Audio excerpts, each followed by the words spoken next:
So it is 6 o'clock. I have 6:01, and I'd like to call this meeting to order for ANC 2C for Tuesday, May 11th at 6 p.m.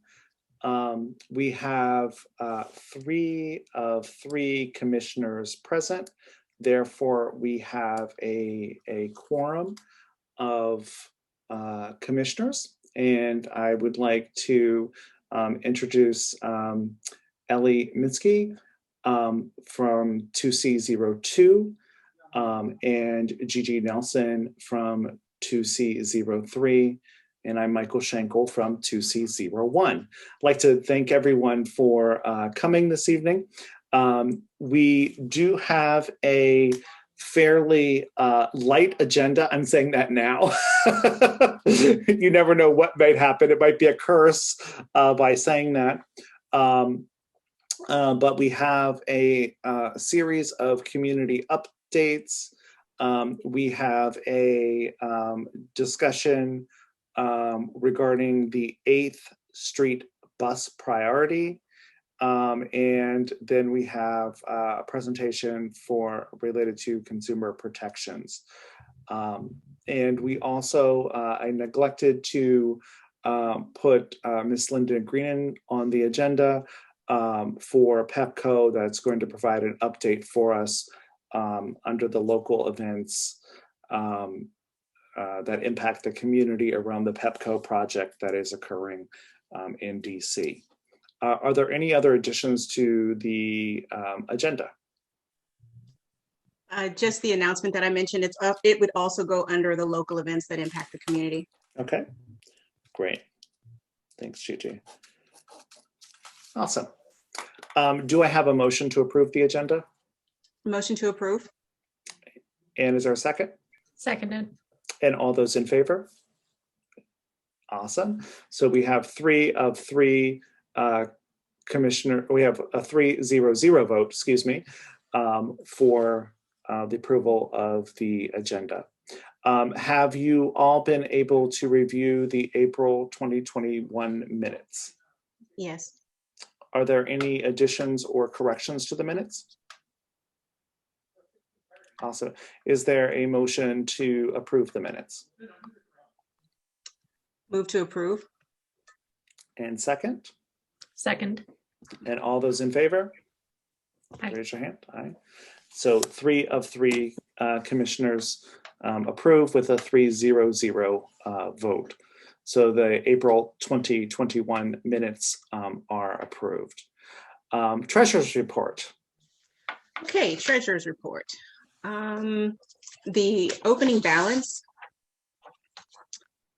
was $56,793.32. The closing balance was $56,578.34. The transactions for March were 1 check for $175 and 1 withdrawal or debit for $39.98 for GoDaddy. And that's it. Awesome. And by GoDaddy, you're referring to retaining our domain name of our website. Right, for the domain name, yes. Thank you. And just to clarify, the domain name is now in the name or actually registered with the ANC. Is that correct? And not with our third party? Yes, that's correct. Awesome. Thank you. Because I know we had a little bit of a challenge with our domain name, which was registered with a person who developed our website. And right. So yeah, we got all that straightened out now to where it's in the name of the ANC. So any ANC commissioner will have access to it. Awesome. Thank you for that. Any questions for the treasurer's report? Awesome. And we'll move on to community announcements. Joe Florio from the mayor's office, please. Hi, good evening, everyone. My name is Joe Florio. I work with the Mayor's Office of Community Relations. I'm one of the Ward 2 liaisons.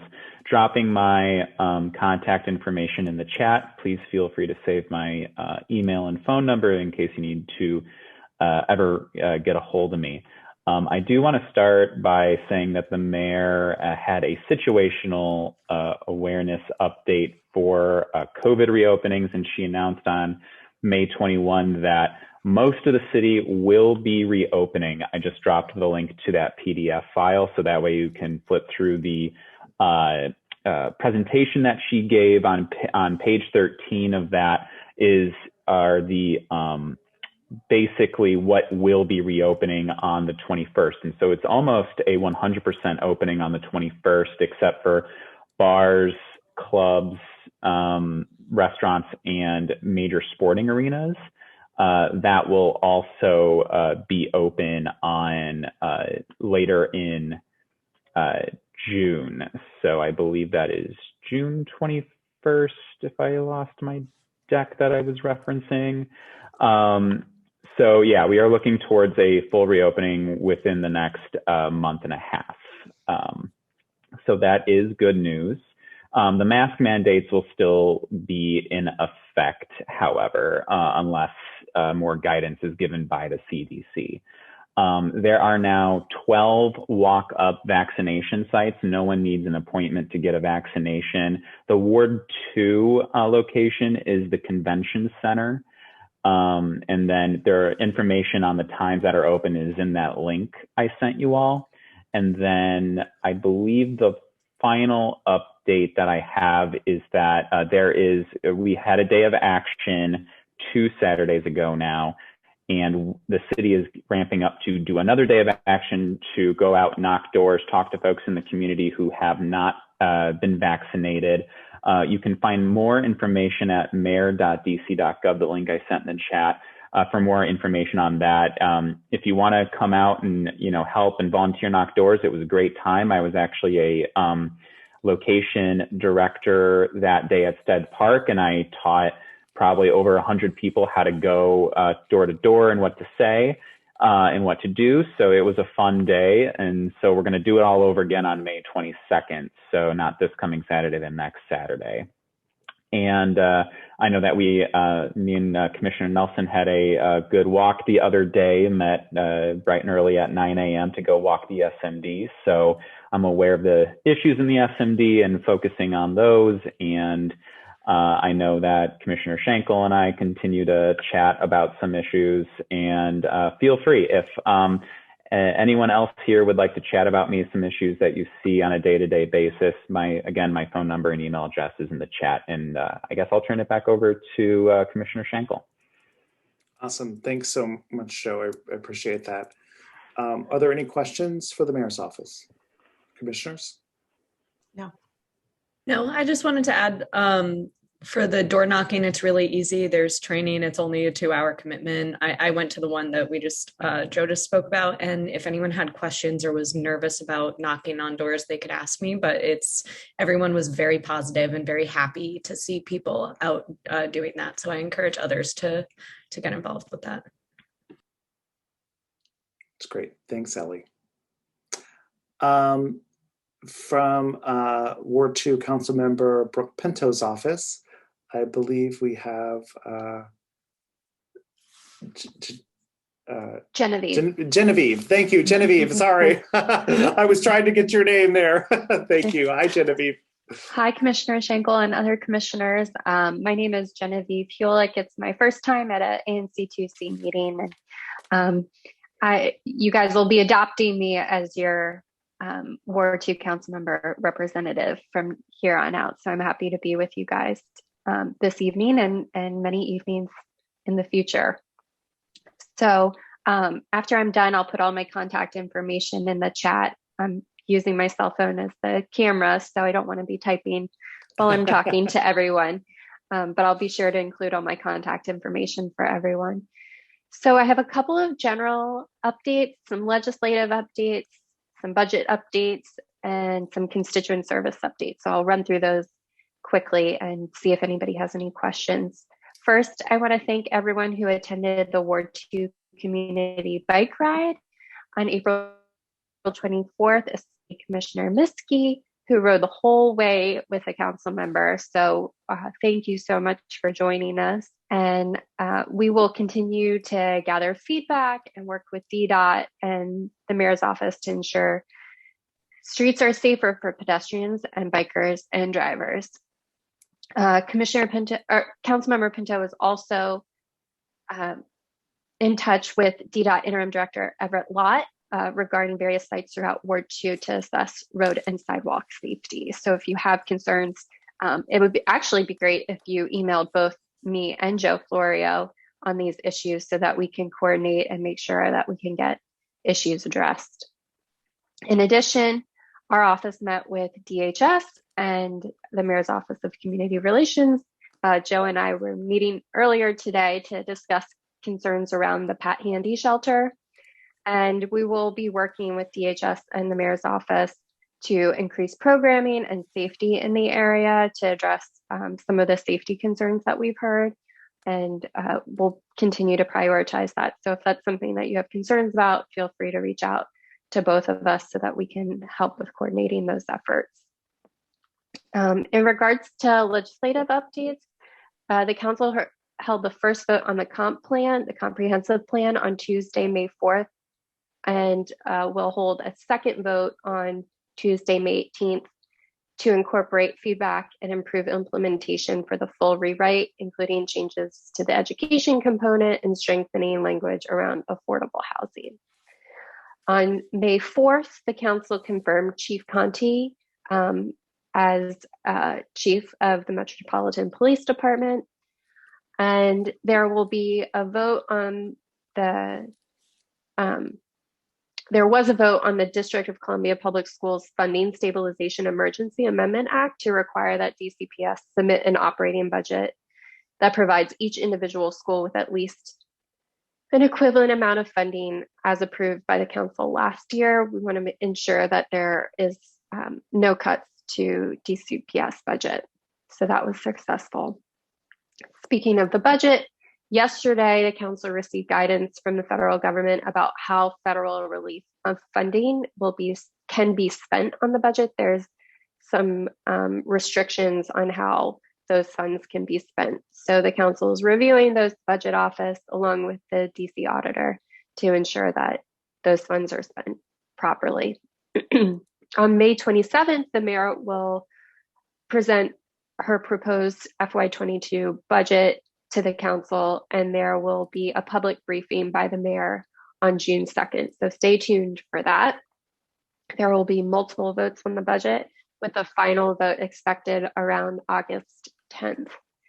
So please reach out to our office with any budget concerns that you have. I think one thing, Joe, I didn't hear you talk about, but parking enforcement and street sweeping will resume June 1st. If you need help booking a DMV appointment, please contact our office. There have been more appointments lately, but you have to search by location and type of service. So if you're having trouble with obtaining those appointments, please reach out to our office. In addition, there'll be a 4-month amnesty period to pay for any outstanding tickets from June 1st to September 30th. So take advantage of that amnesty period if you have any outstanding tickets. And if you have any questions, you can always reach out to our office. And of course, as always, sign up for our newsletter at brookpintodc.com to stay apprised of all of these updates from our office. So I think that's it for me. But if anybody has any questions, please let me know. Thanks, Genevieve. I appreciate your comments. Do you have any idea if the mayor's budget is going to show any significant cuts or projected to have any cuts? I'm not aware of anything yet because there will be up to $2 billion in federal funds flowing into the budget that should be able to bolster and the budget for the upcoming fiscal year. I know that over time, the CFO's projections have and analysis of the tax revenue that's coming in has actually been positive. There, last year and at the beginning of the year, there was serious concerns about austerity and cuts that could be looming, but revenue from personal income tax has stayed pretty high because of the significant contributions to unemployment benefits from the federal government. And while a number of our businesses are struggling, that has in part been offset by the personal income taxes that the city has been able to obtain. So we're hopeful that there won't be austerity measures, but stay tuned for later in May to when we can get our hands on that budget. Awesome. Thank you for that. And sorry I missed the briefing today. I was on a site visit that I could not get myself out of. But I'm curious on with the shelter and the alleyway in play. I know that the mayor's office and I have been trying to get government agencies engaged in addressing this problem, and they seem to come together and have great ideas, and then it falls flat at that point. Is there a tangible plan moving forward with that shelter and with the cleanup of that alleyway? Right. So as you may know, or some of you may know, the Pat Handy shelter has served women over the last several years, and there's a temporary relocation of the shelter to 11th and K Northwest. In the interim, construction is supposed to begin in the fall. And what DHS decided was to allow men to occupy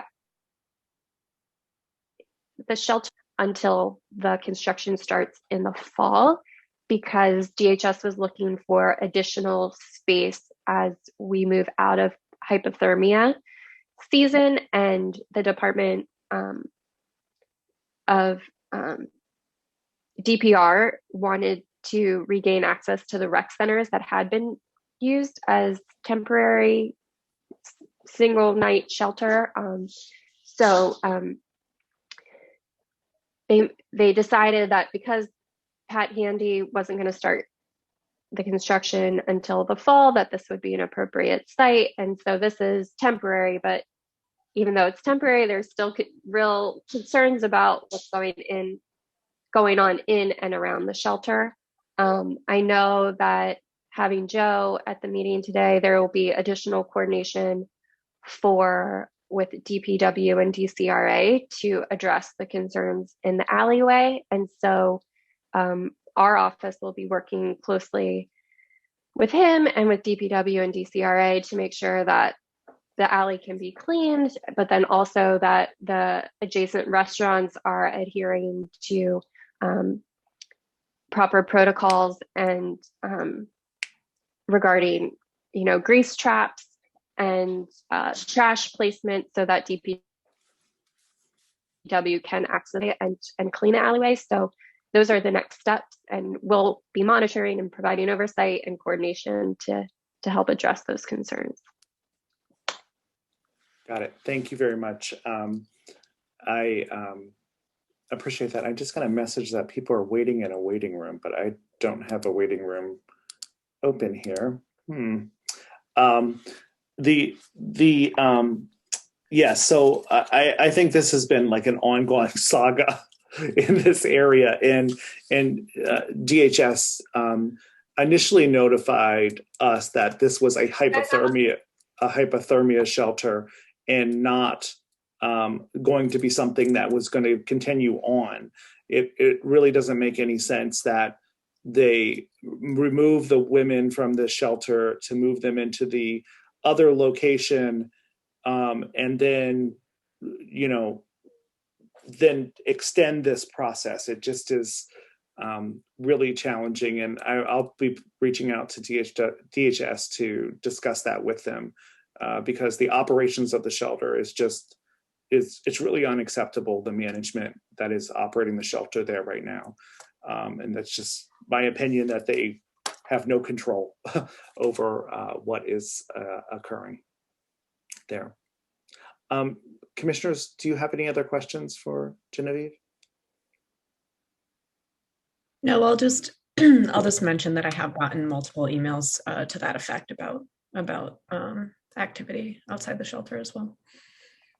But I have informed people that you're all aware, so. Same here. Awesome.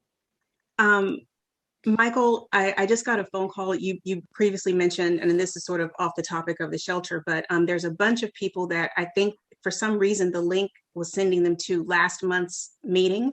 And so there's a bunch of people who don't have the right link. Suzanne just called me about that. So I'm not sure how to actually fix that.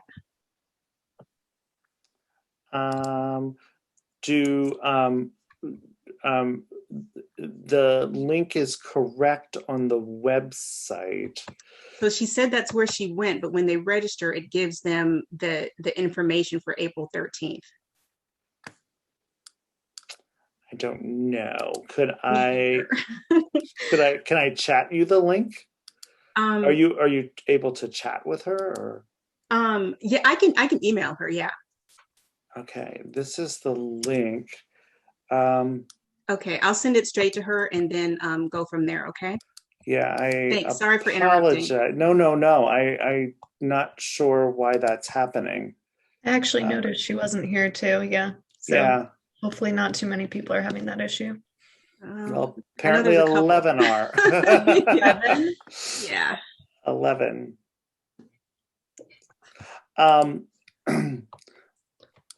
Well, thank you, Genevieve. I appreciate your being here, and we're welcome to ANC 2C. We're not usually. This is our first tech issue that we've had since the pandemic started. Knock on wood, wherever there's wood, for that. I like to have Captain Doro come up and give a report for MPG 1. Hello, everyone. So yeah, as I've kind of been previewing for the last few meetings, I think our numbers are slightly up, and it's because we're running up against the period last year when we were really closed and even having stay-at-home orders in place. And in comparison, right now we're kind of opening things up. So I'll start with violent crime. We had 3 violent crimes. One was a sex abuse case, which I really don't have much information on. If you don't know, sex abuse cases are often reported directly to our sex abuse branch, and not a lot of that information is not made available even to us because it's kept very private. So I really don't have many details on that. Other than that, it was in the 700 block of D Street Northwest, and there's an allegation of a sexual assault. I think it was probably inside of a residence or a business.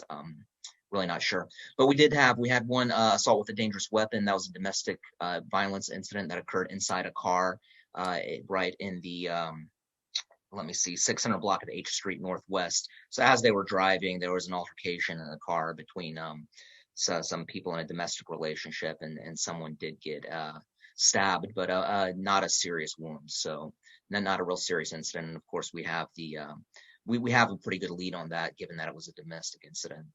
That is still open. And then there was a robbery snatch in the 800 block of K Street Northwest. That was closed with arrest. The victim in that case, after her phone was snatched from her, actually chased the suspect down and tackled them, and some bystanders were able to detain the suspect until we were able to get there and place him under arrest. So that was closed. And that's it for violent crimes. Property crimes, we are up quite a bit. We had 20 compared to 11 in the same period last year. So, that doesn't sound like a whole lot, but it is just about 100% increase for us, especially theft from autos. We had 9 compared to 2 last year. And 9 historically, if you go back years, that's not a huge amount for us in a month. Unfortunately, your ANC, right there at 6th and I believe that's still on you, right? 6th and I, and Yes. And then right across the border in 6E, like in Mount Vernon Triangle, those are historical hotspots for the city for theft from autos. And I'm seeing the same thing like down in 103 and like the Wharf area. Same thing like across the mall. So theft from autos are definitely up. I'll be looking at that over the next few weeks and seeing if we can combat that. And then kind of petty thefts are up slightly as well. So that's what's accounting for the decrease. The increase, but not a huge amount. It's just compared to last year, it's a bit more. So that's where we're at as far as crime. You know, I have also been in touch with folks about the shelter, and just kind of from MPD's perspective, what we're worried about is violent crime, and we're still looking pretty good on violent crime in the area. And we have also, as you know, in the last few months, we've taken a lot of steps towards addressing the narcotics activity in Chinatown and the surrounding area. We've made some really good arrests. I will say that very few of them have been papered. I don't think any of them were actually papered as, you know, felony distribution cases. So that is I have a conversation pending with the U.S. Attorney's Office. They are just very I think it's a combination of things where they feel like they can't win cases. I've actually had one of them tell me that we can't get a conviction in front of a DC jury on this, and also some kind of stop issues. There's some new laws, as you know, with consent search that I think they're very cautious about going forward with things. So there's a few issues to work out there, but the bottom line is that a lot of these cases are not going forward for the drug distribution cases. We're still out there. The team that I've had out there is out there. They're still checking it. They are at this point being tasked with some other locations as well, because I think they did a great job at Chinatown, and they've really kind of, suppressed a lot of the activity right there at 7th and H at least. So something we'll keep our eye on. In other news, we had some promotions and some moves within the district, but myself and the commander are staying in our positions, so I don't think it'll affect you too much. We do have an inspector now, which is a rank between captain and commander. Historically they've been the kind of the commanding officer of the substation, which is over in Capitol Hill, but she'll also be the commander's number 2. So she'll be acting commander when she's not around. That's Inspector Tasha Bryant, who was a lieutenant here. So she's great. She knows 1D very well. She's a great person. And so if you do have the chance to interact with her, I'm sure it'll be positive. I have a new lieutenant that I'll be bringing up to speed, Lieutenant Rodriguez. So he'll probably be coming to some of these meetings. I'm switching to day work. I've been on evenings for the last few years. So get a little bit more of a normal lifestyle maybe, but he'll be our evening official for Sector 1, which is your area. So I'll probably have him come to some of these meetings and maybe handle some of them going forward. So that's it for what I have. I'll be happy to answer any questions. Could you give the name again of the person you mentioned, the woman? Tasha Bryant. Okay. Bryant. Thank you.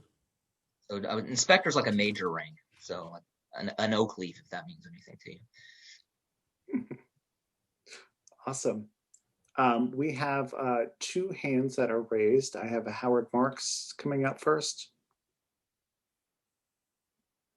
Yeah, thank you, Captain Duro.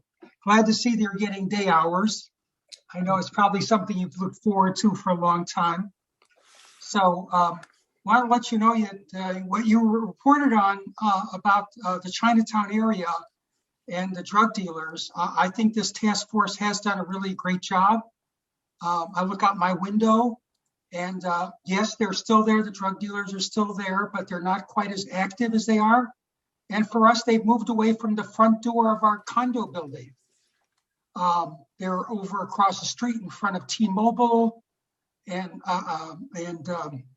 Chopped, and also on the east side of 7th, they moved down to the Xfinity store. So they're pretty much staying away from our building entrance, which was our major problem that we faced, hanging out in front of the building, the entrance of the building, I should say. But, even tonight, there were like 6 of these drug dealers, and it's very strange because there's a woman who is with a stroller with a toddler in the stroller, I've seen this group out here frequently. They sometimes go near Walgreens and north of Walgreens. Yeah, they're known to us. Yeah. They are. Yes. So, there's a lot of discussion around policing and about we need to bring in social workers, and mental health professionals.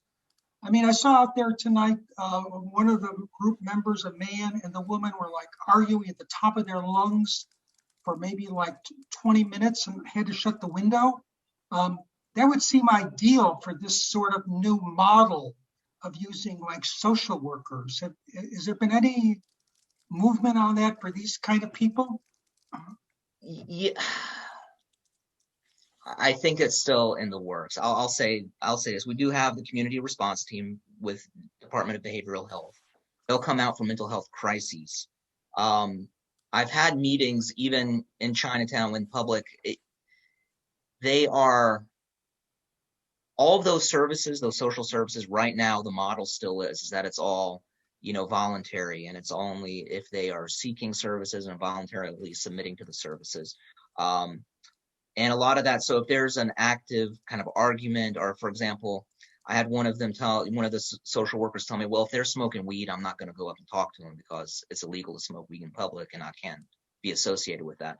So there's a lot of things like that I think we really need to figure out if we're going to have them actually, taking that, assuming that role in maintaining public order, which I don't think we're there now yet.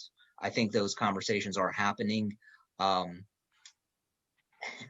think people, honestly, I'll say this as a police officer, I don't think people are really aware of what we do all day, every day, and what we go through and what we have to deal with and the situations that my officers willingly walk into every day. And, most people that are not law enforcement, if you're just a social worker, you're not going to put yourself in those situations, and not that you should necessarily either, right? So I think it's a conversation we're having, and I think that your leaders need to hear from you on that and what your expectations as the community is, because yeah, you're right. I think a lot of those situations are things that they could, that an organization like that could assist with, and there's a few examples nationwide where they do, and they're very active, and they do walk into situations that are confrontational and help resolve them. It's just that's not the model that we have in DC right now. If you're interested, there's a well-known program, Cahoots. It's out west. I forget what city it was in, but it's called Cahoots, and they've been doing it for years and years. But they have a very robust program. So that's one that I've done some research in the area. That's one that I looked at. So that's a possibility, but a lot of cities are trying a lot of different things. So yeah, that's in Eugene, Springfield metro area. So there you go, Eugene, Oregon. Yeah. And basically it was a bunch of hippies that just decided to help out the police, I think it was in the 70s, and they've been doing it ever since. And they have vans and ride around and, really have a robust response. So, again, I'm just throwing that out there. I'm not advocating for any particular thing. Obviously, that's not my role, but right. I have done some reading in that, area, and I think that's where we're at. Well, thank you. And just want to follow up. I know, Michael, Commissioner Schenkel, you've talked about this for a while, of inviting a representative of the U.S. Attorney's Office to one of the meetings. I think given what Captain Duro has stated tonight and his message, your message has been very consistent about the problems that officers face in trying to prosecute these cases. We should hear it directly from the U.S. Attorney's Office. I agree with you. And I will invite them to the June meeting.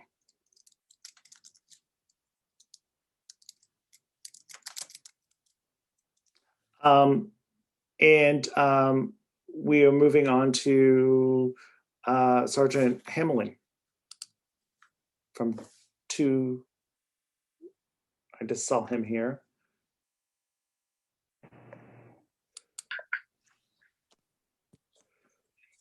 Hey, Michael, how you doing? Very well. How are you doing? Not too bad, not too bad. So, yeah, as usual, I don't want to harp on anything that the captain already went over. But our crime is it's similar in PSA 209 down in Chinatown.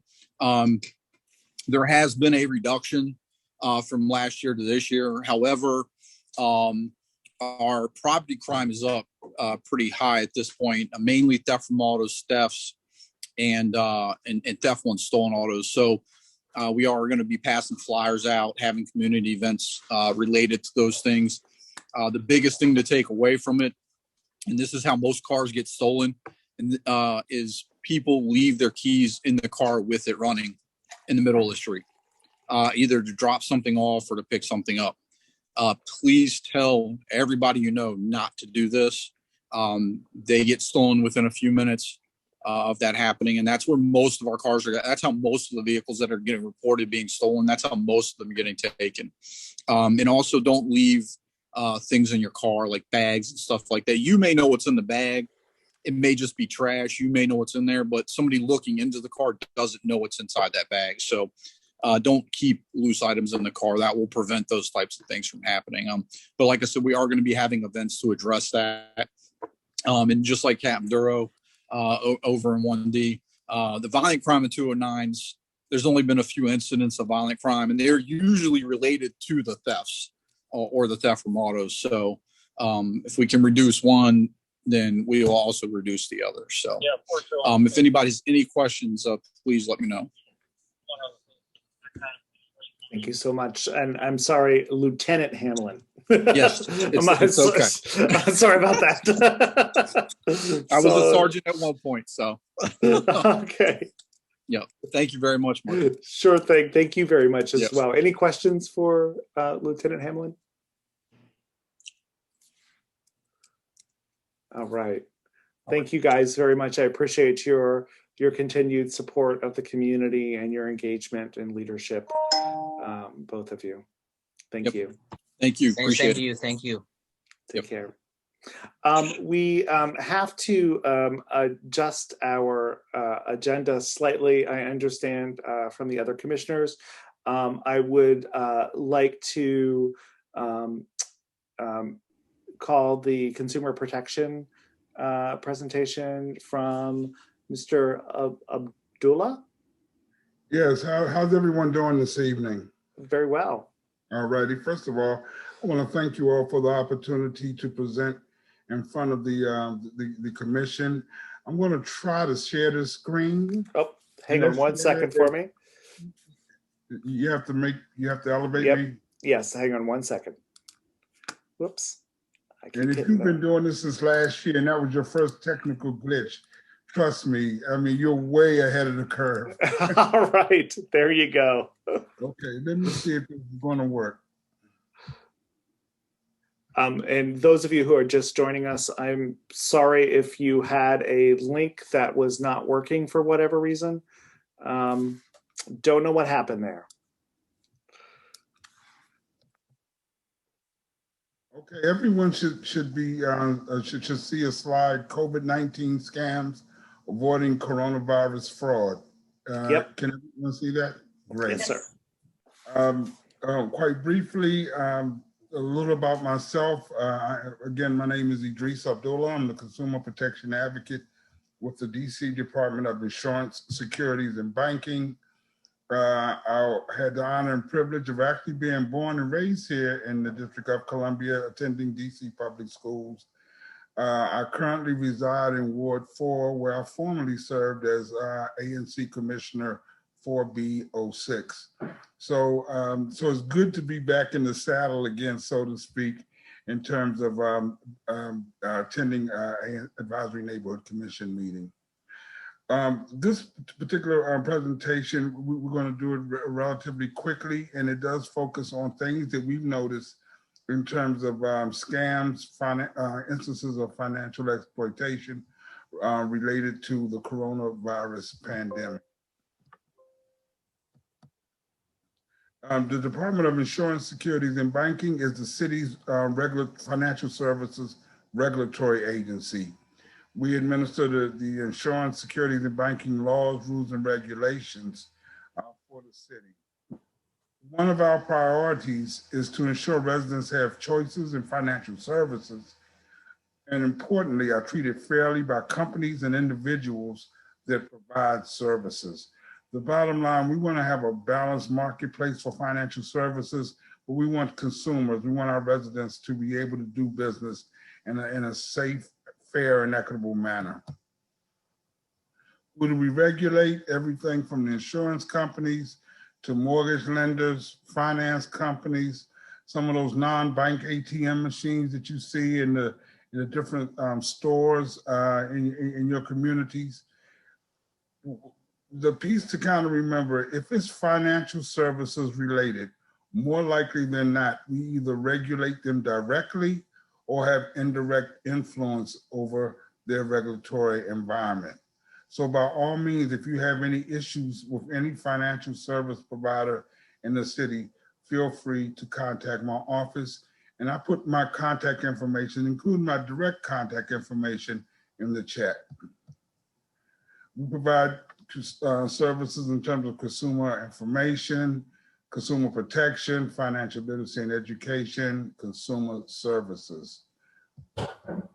Now, some of the scams that we've noticed since the evolution of this pandemic, one is in the area of medical supply sales. Supposedly, there are medical supplies and medications that can prevent or cure COVID-19. The seller will contact you by various means and really try to secure your credit card and personal information. In most cases, goods are never delivered or proved to be ineffective. Vaccine, cures, and tests. We want consumers to be aware of offers for vaccines, cures, test kits, and some of these so-called home air filter systems that are supposed to protect us from COVID. If you receive a call, email, text, or letter with claims to sell you these items, more likely than not, it's going to be a scam. In terms of vaccines, you know that you don't have to pay for that, and you don't have to register in terms of giving up a bunch of personal information. So beware of offers that people reach out to you supposedly with these miracle cures. Because we regulate the financial, the securities providers in the city as well, we have to look out for investment scams. There are companies, publicly traded companies, supposedly publicly traded companies, that claim that they are working on a product or a device to prevent, detect, or cure COVID-19. They try to convince you that the stock in their companies will skyrocket in value, creating an environment where you can't lose in terms of your investment. First and foremost, in terms of any kind of security product or investment product, there's no guarantee in terms of a return on investment. So we're asking that people just be aware of what's being offered. One key, and this goes to all of the different types of scams, if people are contacting you as opposed to you contacting them, that should be a red flag. And I didn't realize how many, and I do this for a living, I didn't realize the number of phone calls that you get in the middle of the day from people trying to sell you stuff. Sometimes I just literally, unplug the phone because it's just so overwhelming. Now, there's also the impact payment scam, or your stimulus check scam. We all know the government has been sending out relief checks, and scammers are hoping to take advantage. Please do not give anyone your personal information to supposedly sign up for your stimulus check. Do not respond to calls, texts, or emails about money from the government. You do not have to sign up to receive an economic impact payment. You don't have to sign up to receive it. And if folks contact you saying that this is going to help you get it quicker, it's going to, it's going to make things easier, typically it's a scam. Then we have the charitable contribution requests. Watch out for scams requesting contributions to assist others affected by COVID-19. The charitable contribution industry is just that. It's an industry. But the rule of thumb I tend to suggest to people is to be careful of any organization contacting you. Visit the website or telephone the charity of your choice. It's important that you make the initial contact. And for my brethren who are in law enforcement, there's these groups who are calling folks daily, saying that they represent the different police organizations, and that they need contributions for these police groups. They call themselves either the Fraternal Order of Police or some variation of it. The key is we want consumers to make the initial contact. Person in need scam, they've kind of taken the twist on the grandparent scam and kind of twisted it to fit the COVID environment. They'll use the coronavirus to pose as a relative or friend that has been admitted to the hospital and they need funds to begin treatment. We suggest that you hang up the phone, call your relative or friend, and check the story. If you can't reach the individual who supposedly has been admitted to the hospital or what have you, call a different friend or relative to check the story. Oftentimes when you start calling around, you're going to find out that the person end up answering the phone and they're okay. During this environment, while local Social Security Administration offices may be closed to COVID-19, the Social Security Administration will not suspend or decrease your Social Security payments due to the pandemic. I've gotten this phone call a number of times from Social Security. The other one is the Internal Revenue Service, saying that there's some kind of illegal activity on my account, but they go after Social Security often because even during this time period, a number of folks, their primary portion of their retirement income is Social Security based. And so they threaten you with basically, we're gonna cut your payments or reduce your payments and basically try to get you to either send them money or start revealing your personal information. Word of caution for many of us, our personal identity, the value of it is worth more than what we may have in the bank, simply because they can use your personal identity to create accounts and loans and what have you.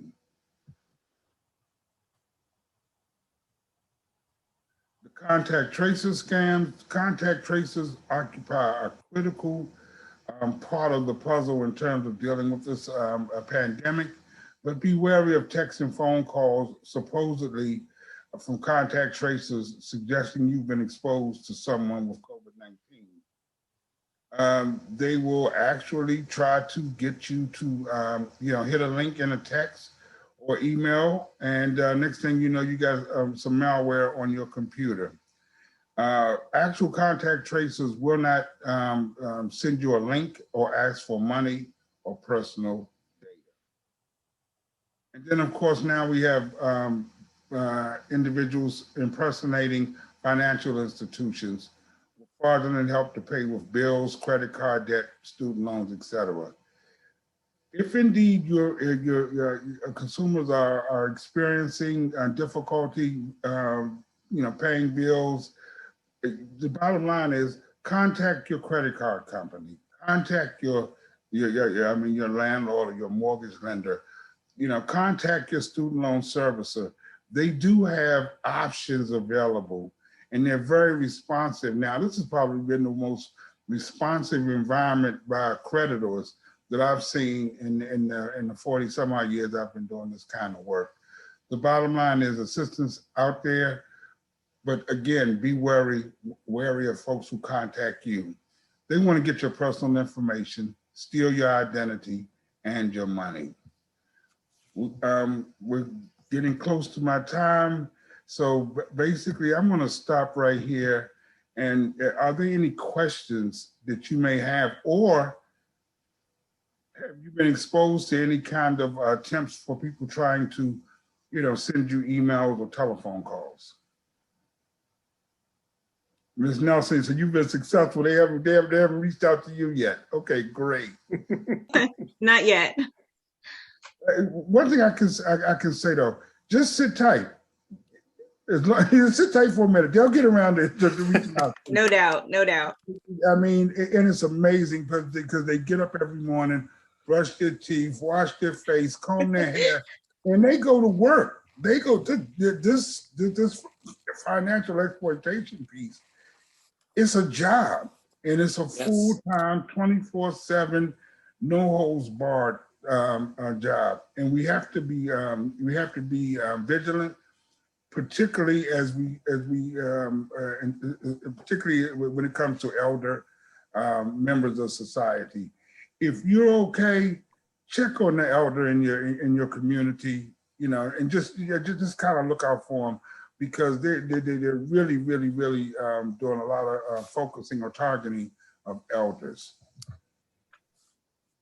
Oh, and by the way, if any of you all need me to come out to your single member district meeting, I'm more than willing to do that. We have a very good turnout here tonight, but smaller groups, I have no problem with 5, 6, 7, 8 people, so I can do that as well.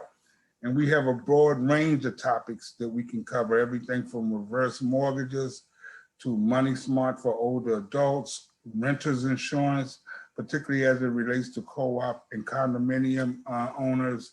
And we have specialists in insurance, securities and banking that's willing to come out. So with that, I'm going to stop talking. Any other questions or comments? Can you hear me? Yes. Go ahead, Joe. Yes, this is Nihal. They have been out here. I have gotten phone calls, but I know what to do. I say thank you, goodbye.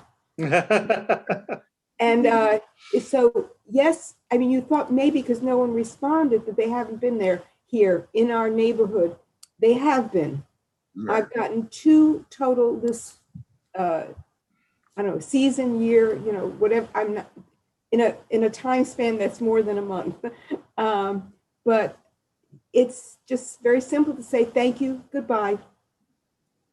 Ms. Niles, I mean, maybe I need to take you along with some of my other presentations. Because, I mean, sometimes truly less is more. Simplicity. Yes, there was a very famous architect who said that. He's he well, designed our library here, in fact. Oh, you talking about the Carnegie one? No, I'm talking about the main DC Public Library. Mies van der Rohe designed it, and he was the one who said that before other people said it. And it's the truth. Just thank you, goodbye. Less is more, because they're masters at kind of like looping you in. They want to engage you. They want to have a conversation. And the reality of it is, thank you, goodbye. That works. That works all day long. So, well, you're welcome to use it in your talk. As long as I don't have to pay royalties, I'm good. Thank you, Mr. Abdullah. I do appreciate you being here, and I think that this is a really concerning issue for many in our communities, as they are plagued by consistent telephone calls, as you described. My parents, I was home visiting them, and the telephone never stopped ringing with telemarketers and people which seem very legitimate reasons, which are not. So good to remind us all of the concern of the ongoing fraud that can happen, and so easily, to steal our identities and our credit cards, etc. So. And I want to just thank you to Ms. Ellie Miskey for reaching out to me, making sure that I had the connections and was able to get on without a whole bunch of issues. So thank you so much. I appreciate it. Thank you for coming. All right. Thank you so much. So I'm going to my next ANC commission meeting All too. right. And I'm on fire. So Yeah. thank you all so much. You all have a pleasant evening, okay? Thanks so you, you much. too. Thank you. Bye-bye. Okay, we will jump back to our regularly scheduled agenda. Is Megan on from DDOT? Hey, Megan, how Yes. are you? I'm here. How's everyone doing? Very well, thank you. Wow, your hair's Good. over. I apologize first if you hear any of my coworkers downstairs. They get a little unruly this time of night. And I did want to ask you if there was a time limit you wanted me to keep to, so I can keep that in mind. Can we do like 10, 15, Sure. 10? Okay. That'd be great. Great. I will aim to be wrapped up with, I'm just looking at the time, 7:07. Okay. So I'm here to talk with you all tonight about H Street Northwest. What? I am my screen. Oh, sorry. I'm sorry, you said, I missed the words after talking to you about. Then it, H Street Northwest. thank you. Yes. And so let me share my screen if that's possible. And I'll go through these slides, which are on our website, and I'll also provide that link in the chat for you. I'm joined here by Spring Worth, who's also with DDOT, and she's going to be taking on more of a leadership role in this project in the coming weeks. So I wanted to make sure she had the benefit of this conversation. So I'm Megan Kanegi. I am the Bus Priority Program Manager for DDOT. I'm going to talk to you about H Street tonight, and I'm going to do it quick. So bear with me, and I'm happy to follow up with any additional information after the fact. So tonight, I'm going to provide you with an overview of this project that we're kicking off. I'm going to ask for your feedback and get information or give you information on how you can provide that feedback, since we may not have time tonight to go into all the questions or ideas. And I'm going to provide some background information as well on bus priority and what we're looking to do here in the district for our buses.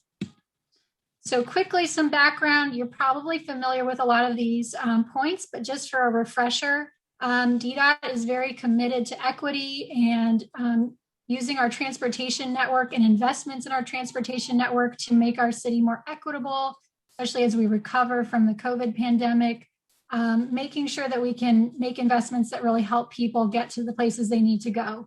This map shows that if you live in one of the white or the lighter colored areas, you really can't get to as many jobs and destinations within 30 minutes by bus. So projects like H Street that we're looking at here can really help make a difference for people to improve travel times on their buses and allow them to reach more destinations in a reasonable amount of time. We're also looking to get 75% of all our trips by non-auto modes by 2032, as outlined in Move DC. The bus is a big part of that. Mm-hmm. And for bus priority itself, you know, I already mentioned speeds and reliability. Those are kind of the metrics we're looking at moving the needle on. We know that people have continued to ride the bus during COVID, much more so than Metro Rail. And so this is really helping, you know, our lowest income residents here get to where they need to go to access jobs and other services. We are working on building out a network that spans the district. It serves over 120 Metrobus and 5 circulator routes for at least a portion of their journey.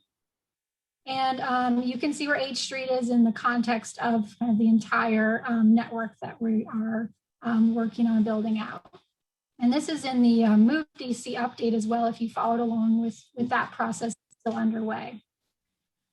We have a toolbox that we developed that's on our website, and I'll put a link in the chat after I'm done here presenting, that talks about the different things that we can do to help buses, the different things that are on the menu.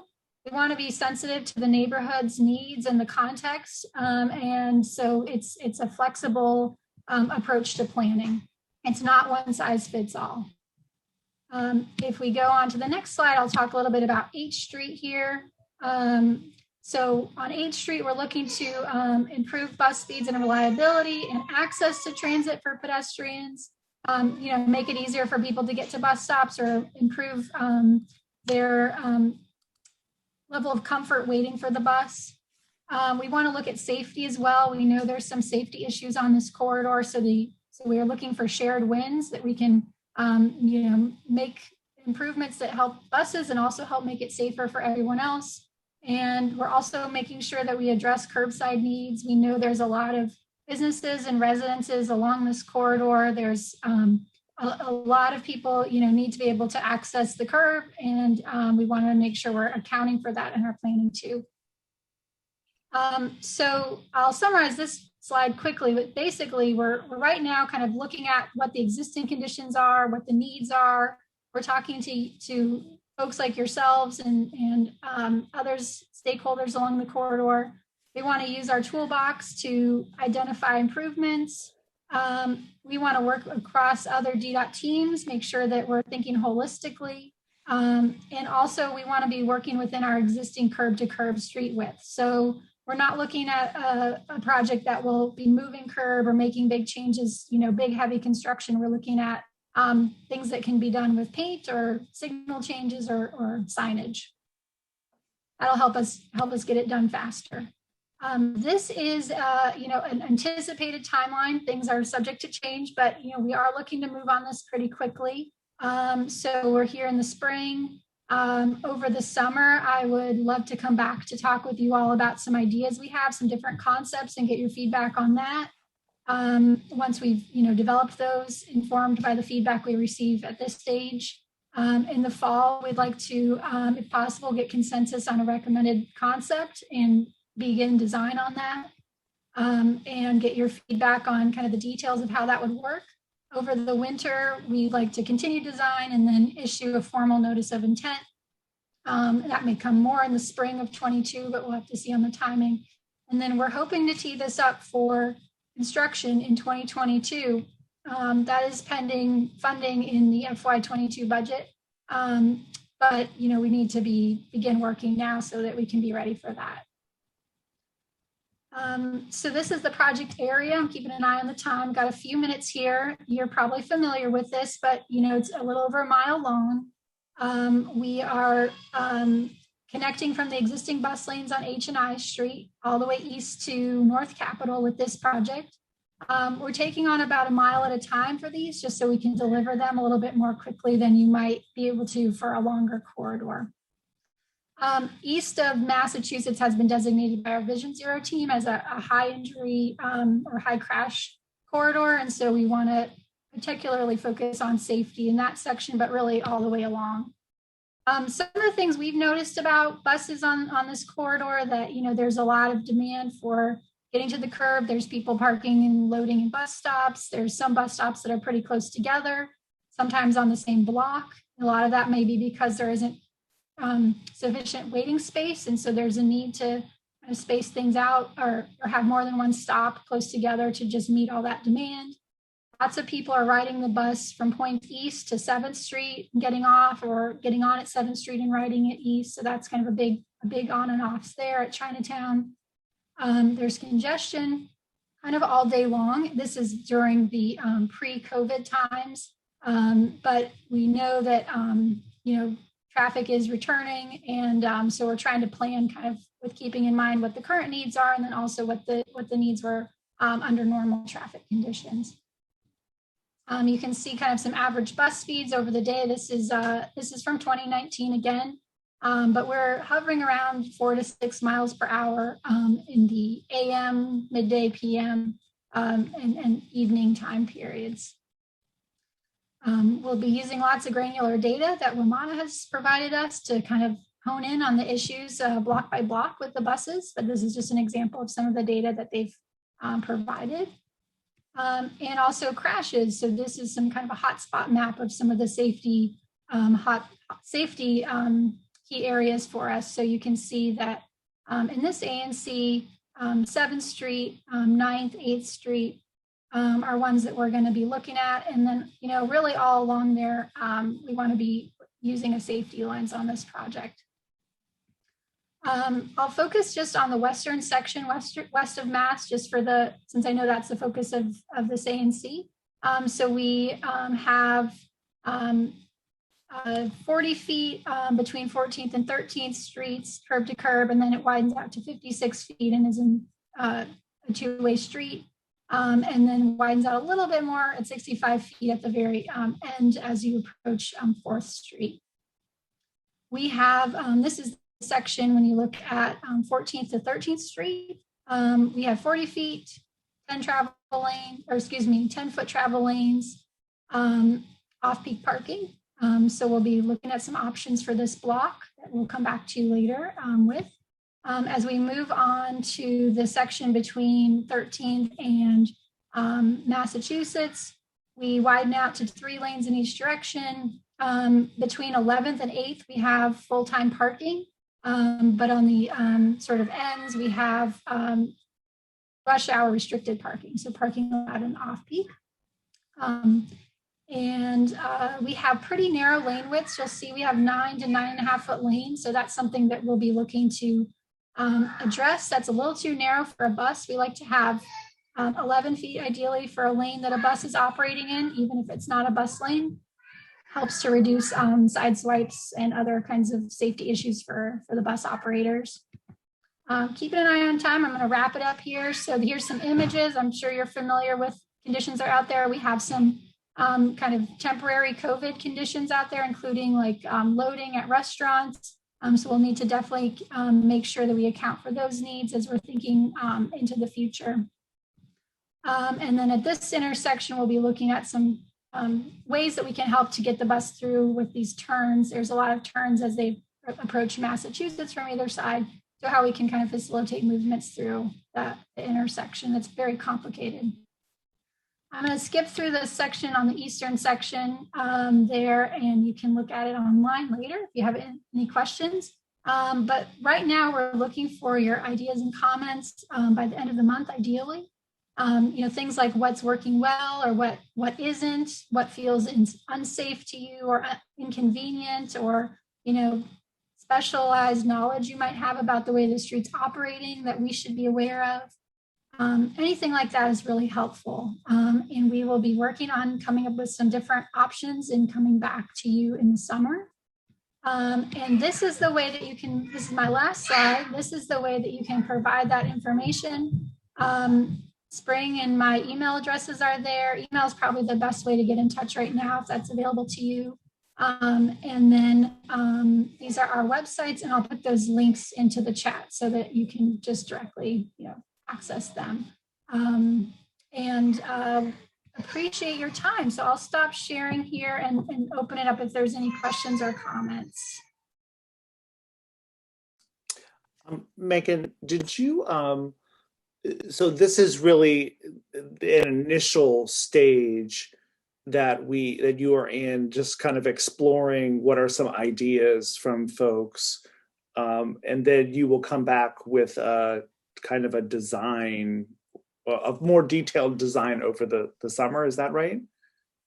Yeah, we'll come back with a couple different options over the summer. So we'll come back with probably 2 or 3 different options for what we could do to improve buses over the summer. So we won't have just one solution. We'll want to run a couple ideas past you at that point. And, they'll have different pluses and minuses, but we can talk with you all about kind of what those trade-offs are and get your feedback on, whether we've, found something that looks like it's going to work or whether we need to make changes and what kind of your recommendations are for us going forward. Got it. Yeah, this is very helpful. And I think that I'm anxious to see, and I don't know when this is going to be finalized, but I'm the park that's being redone. There is I understand there's kind of a walkout to the bus that is I'm trying to think of the street that it's H, maybe it's I. Oh, are you talking about like a kind of a curb extension at A the bus? curb extension, yeah, a curb extension. Yeah, Um, yeah. do you know if there's other curb extensions like what's being planned? Oh my gosh, and I can't think of the name of the park. It's totally eluding me. My gosh. Are you talking about at Franklin? Yes, thank you, Franklin Park. Oh my gosh, I just wanted to say Farragut, and I knew it wasn't right. At Franklin Park, where they're doing the curb extension kind of idea there, and I'm wondering, are there other curb extensions in the city? Yeah, there are. So we have a couple different kinds. So on let's see. So for example, on 14th Street through like Logan Circle, there is one where there are some where like the bus lane kind of comes behind the bus island. And shelters actually on the island. Those are built out in concrete and in granite. Then we have an example on M Street around like 23rd. It's in the West End kind of section, and that one we don't sort of, it's shared. There's like a space like maybe about 4 feet for kind of bus passengers to get it on and off, and then they cross the M Street bike lane to get to the sidewalk. So that one, a little bit more shared space. We have one on Brentwood Parkway, which is built out with a modular material made by a company called Zikla that's based in Barcelona. And that is a style that's at a school. And that's a style that we're looking to bring to, I think it's 4th Street Southwest and then K Street Northwest, Northeast. The new protected bike lanes that are on those corridors are going to have that kind of style of island that is made out of long lasting, like a very hard plastic rather than poured concrete. Right. So we're kind of trying a few different things. That might be something that on H Street we might bring back to you guys and say we think this might be well or not. It does require kind of permanent use of that curb lane, because you're building out. But it does provide more space for waiting, which I know we have some very high volume bus stops in this area. Yeah, that's great. And a great question in the chat there about, is there consideration of incorporating bike lanes in this process at all? Yeah, so we love working with the active transportation branch and try to make sure that we can think about any wins we can get for bikes in our projects too. H Street is probably, I'm guessing we probably won't be able to come up with a configuration that allows us to do bike lanes and something like bus lanes, but we'll be looking to see, if there's anything we can make it, safer or more predictable for bikes and buses and bus riders at the bus stops, I think was probably something we're looking to do here. We do allow bikes to use our bus lanes, and we put sharrows in the bus lanes to designate that. H Street is not a bike priority corridor in Move DC, so it is, and so or transit. So that will be the mode we'll be looking to prioritize here, but certainly any benefits we can bring to cyclists or pedestrians will be looking to do so. Great, thanks. And I think that, as we're kind of in the south of Massachusetts, bikes and scooters and whatnot on the sidewalks is supposed to be prohibited, but at the same time, we don't want to force cyclists and scooter riders into a street that is unsafe for them as well. So I think prioritizing any way that we can prioritize multiple forms of transportation is great. So thank you. Oh, sorry. Go ahead. No, please. Ellie, go ahead. I was going to interrupt with something else if you wanted to. Sure. I just see Joanne had her hand up and I wanted to check in. I see Harold has his hand up, but we did read his question from the chat. So I don't know Oh, it looks like there may be a follow-up. So I just wanted to make sure you saw those because I know with the presentation, sometimes you can't see people's videos. So Yeah. Joanne, I'm going to ask you to unmute by clicking. So I just clicked ask to unmute. It should pop up on your screen. Oops, one more time. Sorry. There you go. Yeah, am I unmute? You're unmuted if you'd like to ask a question. Yep. Yeah, I did. I had a couple of questions. When you're talking about these, the bus places, one of the things I've noticed in other cities, not only in our country, actually mainly not in our country, they're called laybys. And I don't know if what you're talking about are the same as laybys, but it's actually like an indentation sort of into the sidewalk where you can pull in, enough room to pull out again, and for buses to let passengers board. And I didn't know if you were considering those, because those seem to work very well in quite a number of other cities that have worse traffic conditions than we do. And the other thing I was thinking about is contraflow, which gives buses the ability to move without any other traffic. And those work best when they're one-way streets and you have one or two counterflow lanes for buses. So I'm wondering, in all of this, have those been two considerations, which I think will get buses moving unless they themselves bundle up too much more swiftly than they do right now. And the traffic lights can be adjusted to favor the buses. Yeah, those are great ideas, and I appreciate that. For the laybys, that is a little tricky on H Street. As you know, the sidewalks on many blocks are not terribly wide, but I think we are, looking for ways that, I'll just say sidewalks could be widened.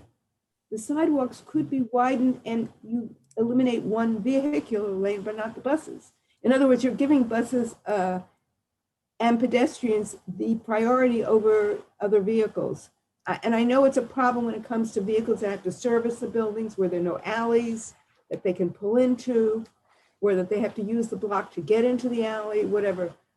It's not always easy, but I mean, it's worth looking into is what I thought, at least. Certainly. Yeah. And I think it's not dissimilar to like the question Michael was asking about, like the kind of curb extensions at the stops. It's kind of like what you're talking about. Anyways, changing the curb line to like create indenting the curb line for the bus to pull in and then out again. Mm-hmm.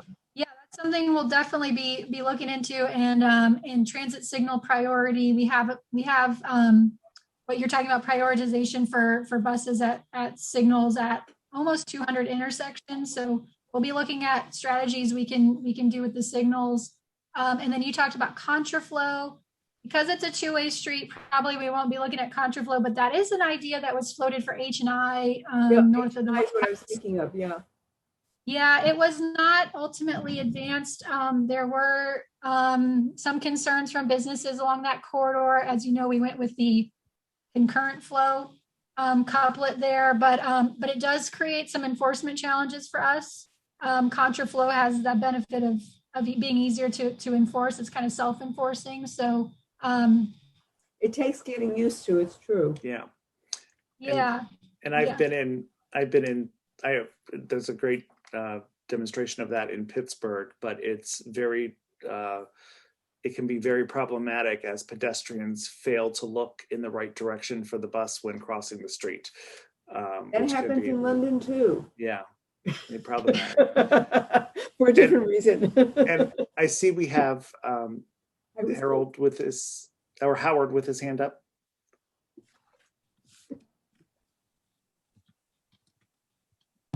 So thank you so much for your presentation, Megan.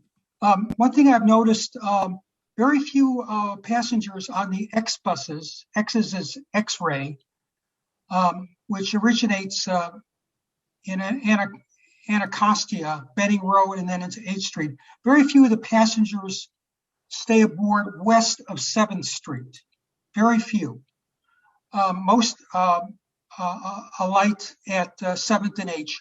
Have you given any thought to turning the buses around at like 6th and H, and then establishing on the south side of H Street between 5th and 6th, sort of a first class type of, like, for lack of a better term, like an urban bus depot.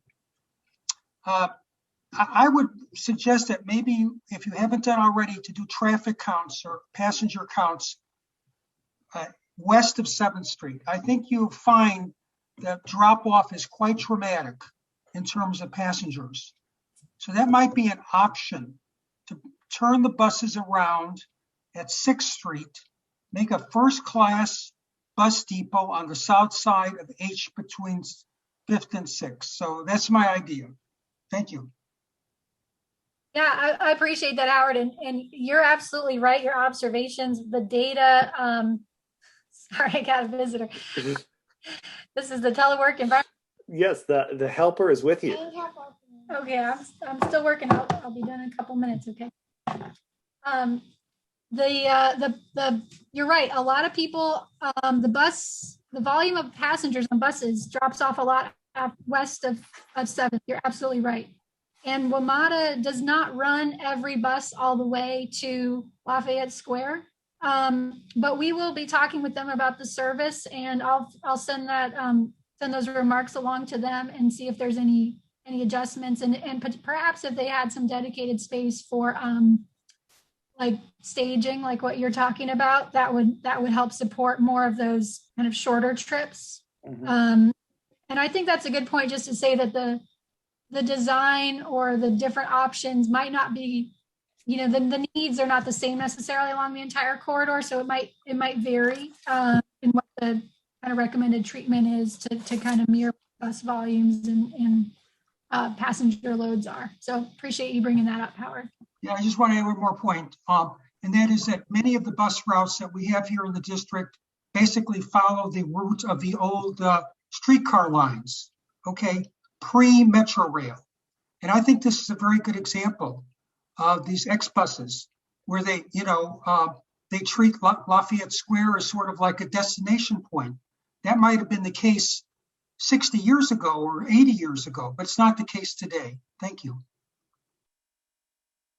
Thank you.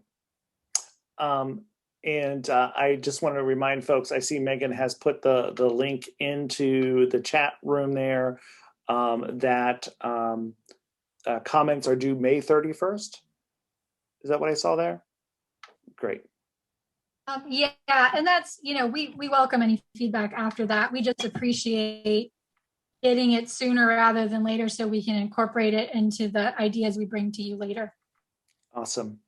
Are the comments we made tonight equal to someone sending in a comment? I mean, do you take these as comments, or do we have to reiterate what we said and send it in to you? No, I'm taking notes right now. Thank you. I wrote that down. You can send it to time. Me. Thank you. Yeah, you can send it again, but I'm taking notes. No, I don't know. I'd rather not. Yeah, that's fine. And then we'll also be putting up posters at bus stops next week. So you'll see those with that same information, just to try to get more awareness from folks who might not be at this meeting. And we'll be handing out flyers to the businesses. So feel free to pass the link along or our contact information along to people who aren't at the meeting tonight, but might want more additional information. We're also presenting to the different bids and their constituents. So we're trying to get the word out, and appreciate your help in that. Okay. Thank you very much.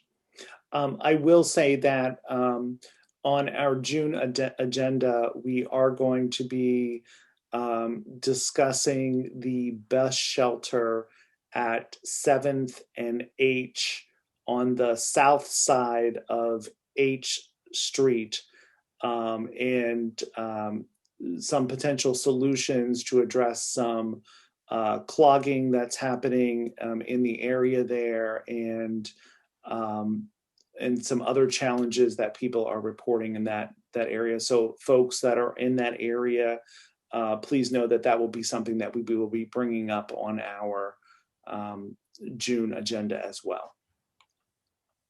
Okay, appreciate that. And then there might be some different things that we can do as part of this project to address some of those challenges that you're experiencing at that bus stop location. It's great. Thank you.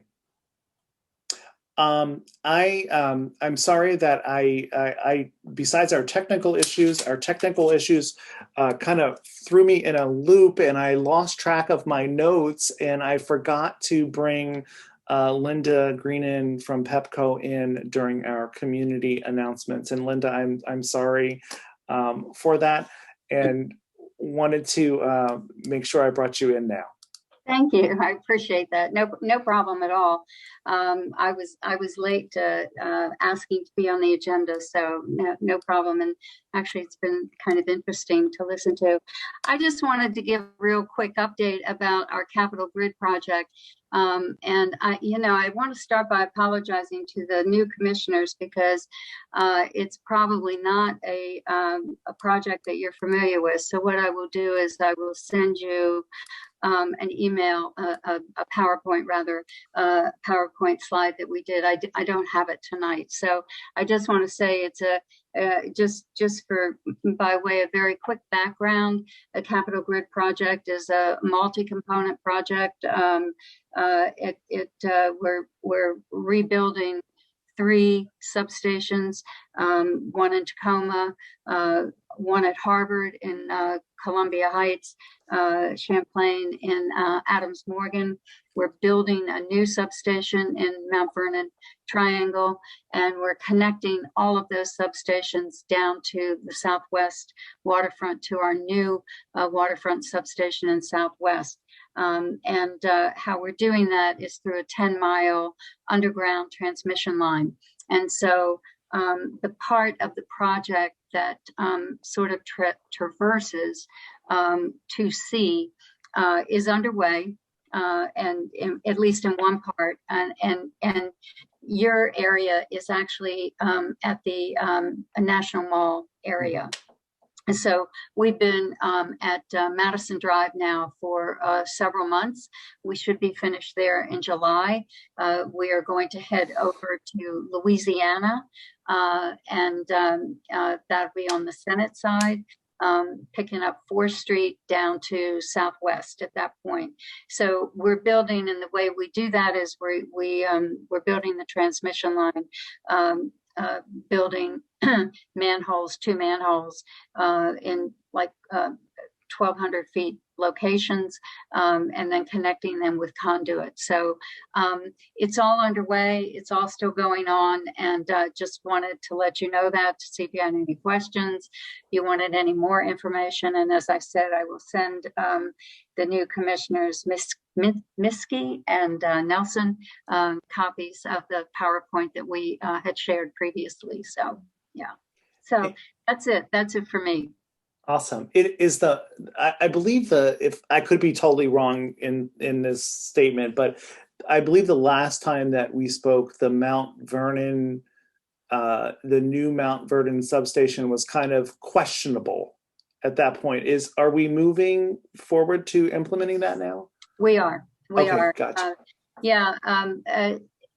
There were some questions actually raised by DOEE that we've worked with them on that, and we have the approval by the Public Service Commission, and also from the BZA. The ANC there supported it, so it is underway. Smith Construction is the contractor, and they have started.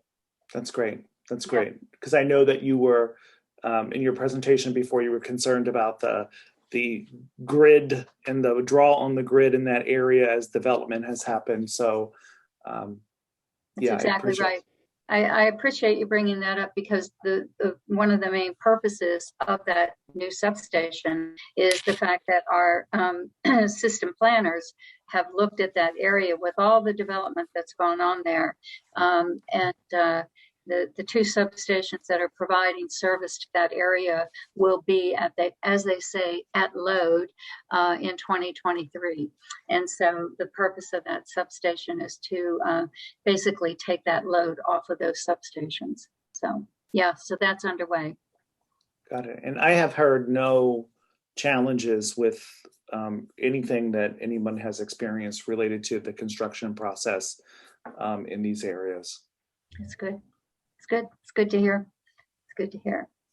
So Awesome. anyway, just thank you very much. I just wanted, since we hadn't been here, but we're underway. It's moving along.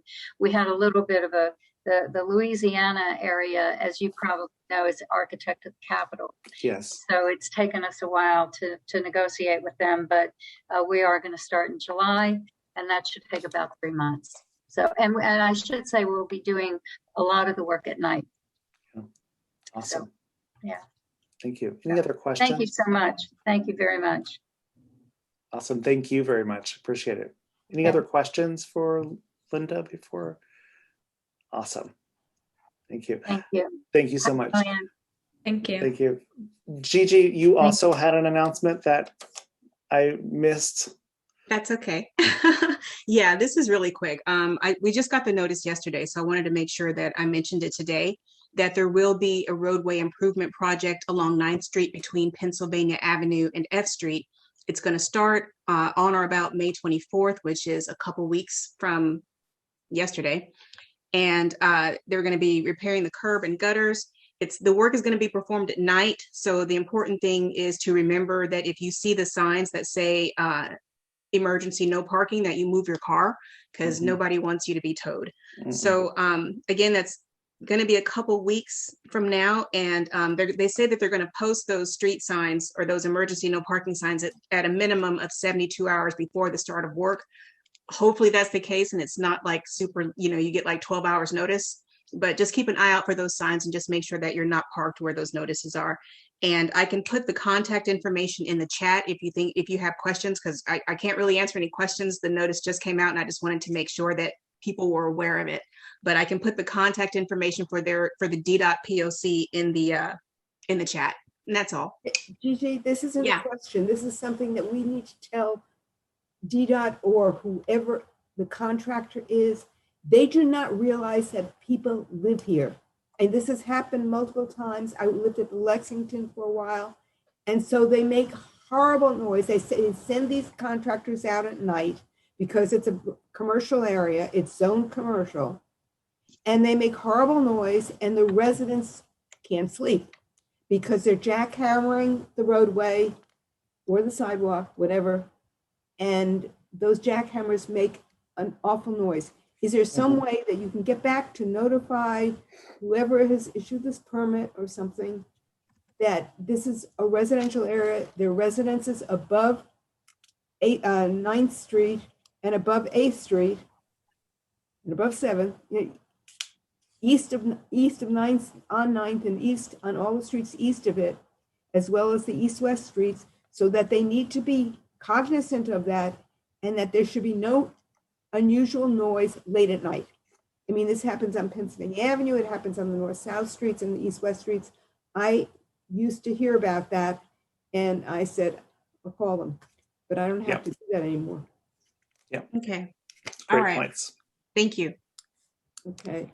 Awesome.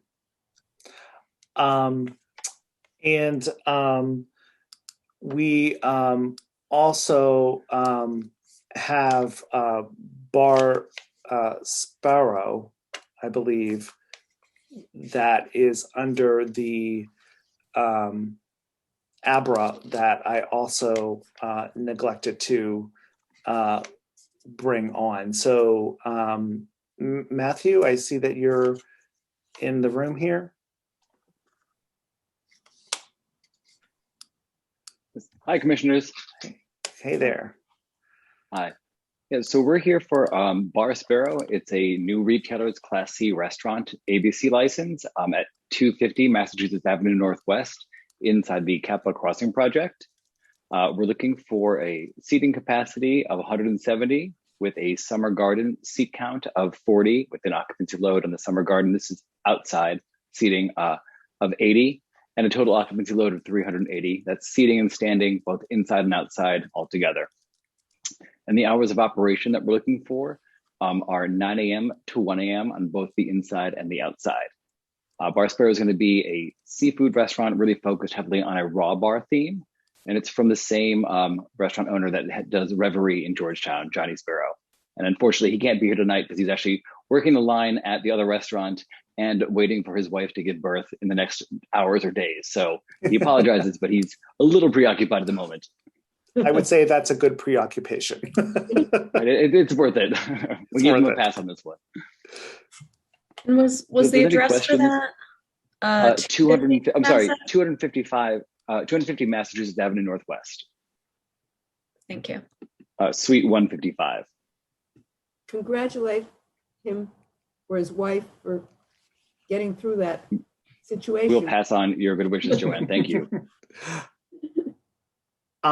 Is the summer garden going to be on Massachusetts, or is it going to be on what is this street? Sorry. Or is it going to be on the corner of? Yeah, it's sort of in the corner of Massachusetts and 3rd, really more on 3rd Street though. Gotcha. I believe. Terrific. And if there's any questions, we'd be happy to address them, but we just, are looking for the ANC to hopefully give us the support. Mm-hmm. Our commissioners, do you have any questions? And Commissioner Miskey, this is your neck of the woods, I believe. Yeah, it is. I go to Wise Guys Pizza nearby way too often. No, I just wanted to check, are the hours in conformance with what we usually do? It seemed late for the outdoor capacity, or is that just the thing is thinking of? Well, it's a little bit later than what's usually done, but because it's not so close to residences and because it's really on such a busy street, the addition of noise from anyone outside really would be kind of masked by the traffic around that it's already existing. So we're hoping that given that it's not in such close proximity to residences, that the ANC would be amenable to the later hours. I mean, obviously, just because they're approved for them doesn't mean they would be open for that time. It's really just sort of trying to see what business will be like as DC reopens. So you want to give yourself the flexibility to claim as much business as you can, should the market warrant it. Yeah, I'm okay with that. I don't believe that there are any residences within at least a block of there. Yeah, I think you're right about that. Yeah. Well, what is? Yeah, because I'm thinking the block in between 400 apartments, and that is the one that has Wise Guys on it and a few other like administrative buildings, the FBI. Correct. So I don't think there are, right? No, I don't believe so either. So, and I think that would be fine. We typically, if they are not close to those residential buildings within a block of the building, that is something that we do make allocations for. The only thing is I'm looking at a map and I'm seeing Ashton at Judiciary Square apartment building. I would have to go look. I just don't want to be wrong on that. I just pulled up a map. Yeah, the Ashton is right across the street from that. It's on 3rd Street. Right. Yeah, I think it might be right there. Within that first block, right next to Massachusetts Avenue. Yes, it is. It's very close. So that actually might kind of prevent differing hours. Mm-hmm.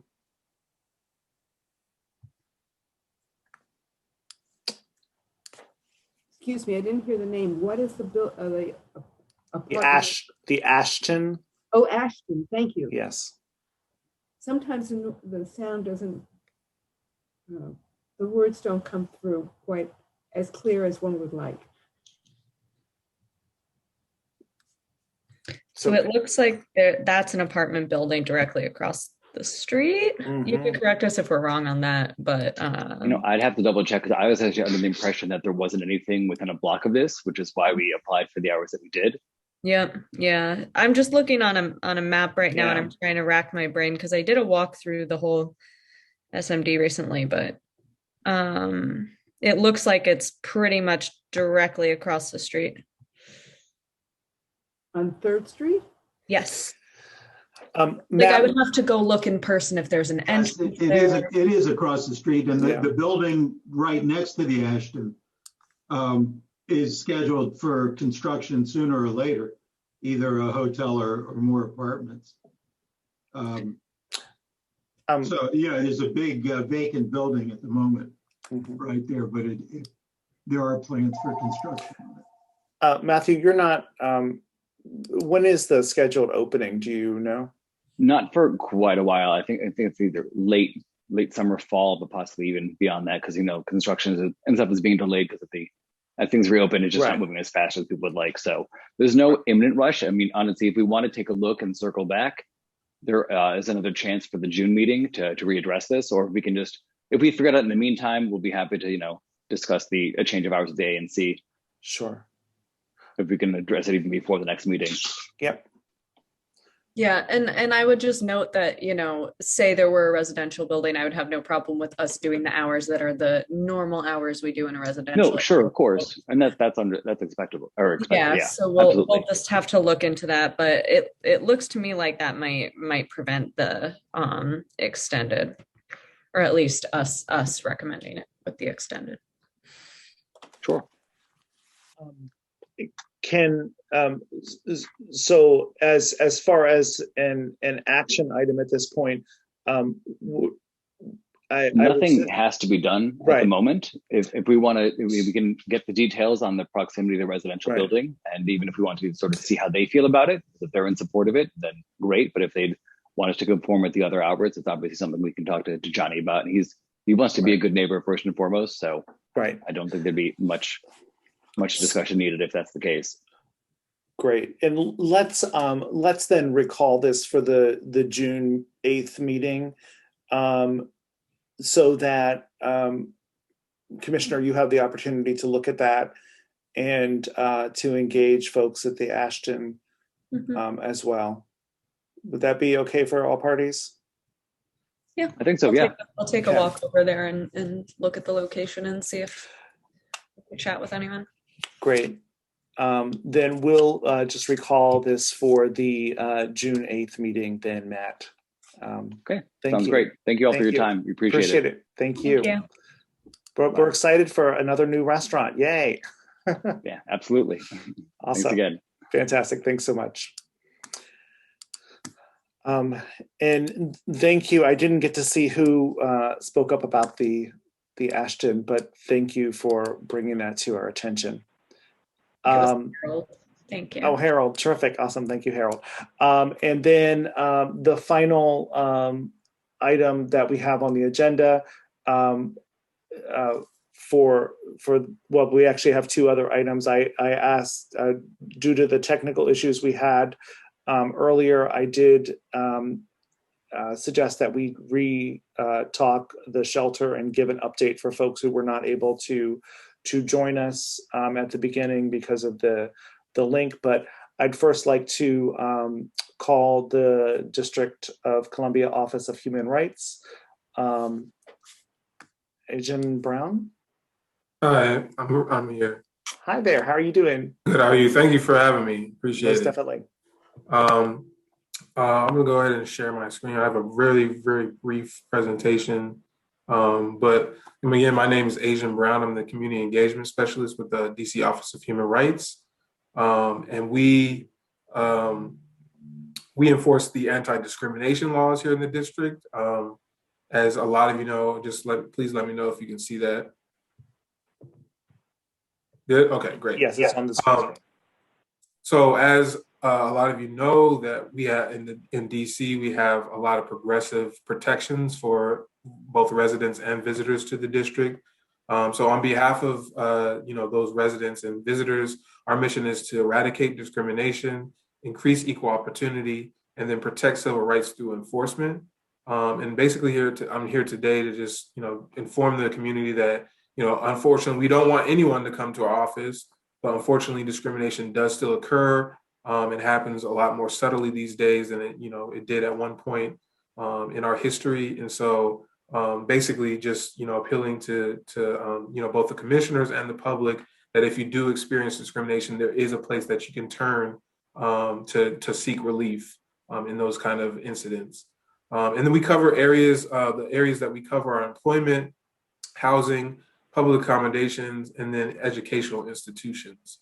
And we enforce the main laws that we enforce locally are the DC Human Rights Act of 1977, which, during the first days of home rule, the one of the first councils of the district really set into motion some really progressive civil rights protections for residents and citizens. There was initially 15 protected traits, which was a lot at the time, very, very progressive for that time period. And since then, we've added, many more. So, and I'll cover a couple of those in a bit. So our jurisdiction, we primarily, exclusively enforce these laws in the district. So the occurrence has to have occurred in DC, in the city limits, and then we have jurisdiction over DC government as well as private sector, so corporations or entities, including nonprofits and contractors as well. So basically, anyone that operates in DC has to abide by our human rights laws and civil rights protections that we have. We do not have jurisdiction, unfortunately, because we're a district and not, a state. We don't have jurisdiction over federal government or the Metro WMATA system. They have their own sort of avenues for addressing discrimination. And then we don't have jurisdiction over the court system in DC. So these are just a list of the local laws that we enforce outside of the Human Rights Act. They include, DC Family Medical and Leave. We recently added fair credit, so employers can no longer check folks' credit or use that as a barrier to employment. And that went into effect in 2017. And then we also, very recently, added domestic violence as a protection in employment, which is that DVSOS that you see on the right-hand side. So again, no employers can no longer, take adverse action against survivors of domestic violence or those that are, currently suffering from stalking or sort of offenses. And that, that was a significant issue, and the council kind of addressed that with this law. So we also enforce federal laws. There's not as many protections in terms of the federal traits.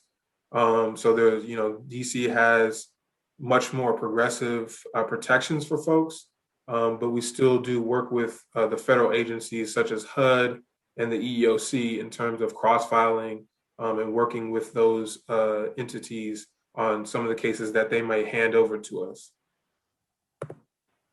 So all told, the DC has 21 protected traits now, as of the DVSOS being the latest one that was added. And it covers everything from race, color, sex, national origin, religion, marital status, personal appearance, credit information, and familial status, and then place of residence or business. So there's a vast amount of protections available, our coverage for vulnerable populations in the city. And again, is why I'm here to sort of, highlight those things and make sure that people know that they, shouldn't feel, they should feel empowered when they're, seeking housing or employment or, going out to eat or, just enjoying themselves in the city. So just really briefly, the OHR process. So we have enforcement. The main part of our office is enforcement. And so we have an intake, and basically we're just trying to establish jurisdiction and make sure that we have, the precedent to move forward with the case. Then we have a mediation. We have mandatory mediation. So unlike the court system, because folks can go file a complaint with the courts or file a small claim with our court system independently, but there is no guaranteed mediation through that process. So our process filing with our office, that's a kind of a benefit, is there's mandatory mediation. Both parties have to come together and see if they can find a resolution. If there is no resolution, it goes to a full investigation. And our investigators are very much a neutral fact-finding party. So there's no sort of bias in terms of where, the case. They're not an advocate necessarily for the public, but they are just trying to find the facts and see if there was just cause for discrimination. Then there's a legal review. And if we find cause, there's what's called a conciliation, which is essentially just a second mediation, where in this case, we say to the respondent, we found that there was likely cause of discrimination likely took place, like, please, see if you can work this out. And if that fails, if there's no resolution there, then it goes to a public hearing with the Commission on Human Rights, which is an independent body. It has commissioners that are appointed by the mayor, but also has administrative law judges that hear the cases and essentially try the case and hear evidence in both sides. So, and then they make their own determinations in terms of damages. And then we also have special equity programs. So that's more of a proactive programs. So we have language access, which I'll talk about in a little bit more in depth. We have youth bullying prevention, which again, we work with educational institutions, especially DCPS and public charter schools, on implementing their anti-bullying policies. And if there is any sort of variations, or if a parent doesn't feel like their child is being, if their bullying policy at their school is being followed, that's where we kind of intercede and try to mediate things. We also have a street harassment program where we're essentially we're studying street harassment in the district, seeing how it affects people, and then trying to come up with outcomes or recommendations to both the mayor and city council on how we can sort of educate. It's not from like a criminal perspective or criminalization perspective, it's more so from an educational standpoint on how we can, best address street harassment and educate folks on, being basically nice to each other in one way. We have tip wage workers program, which is very new. We're going to be training establishments on sort of sexual harassment practices and sort of best practices for treating employees, and of course, including in that this anti-discrimination education. And then we have a fair chance initiative.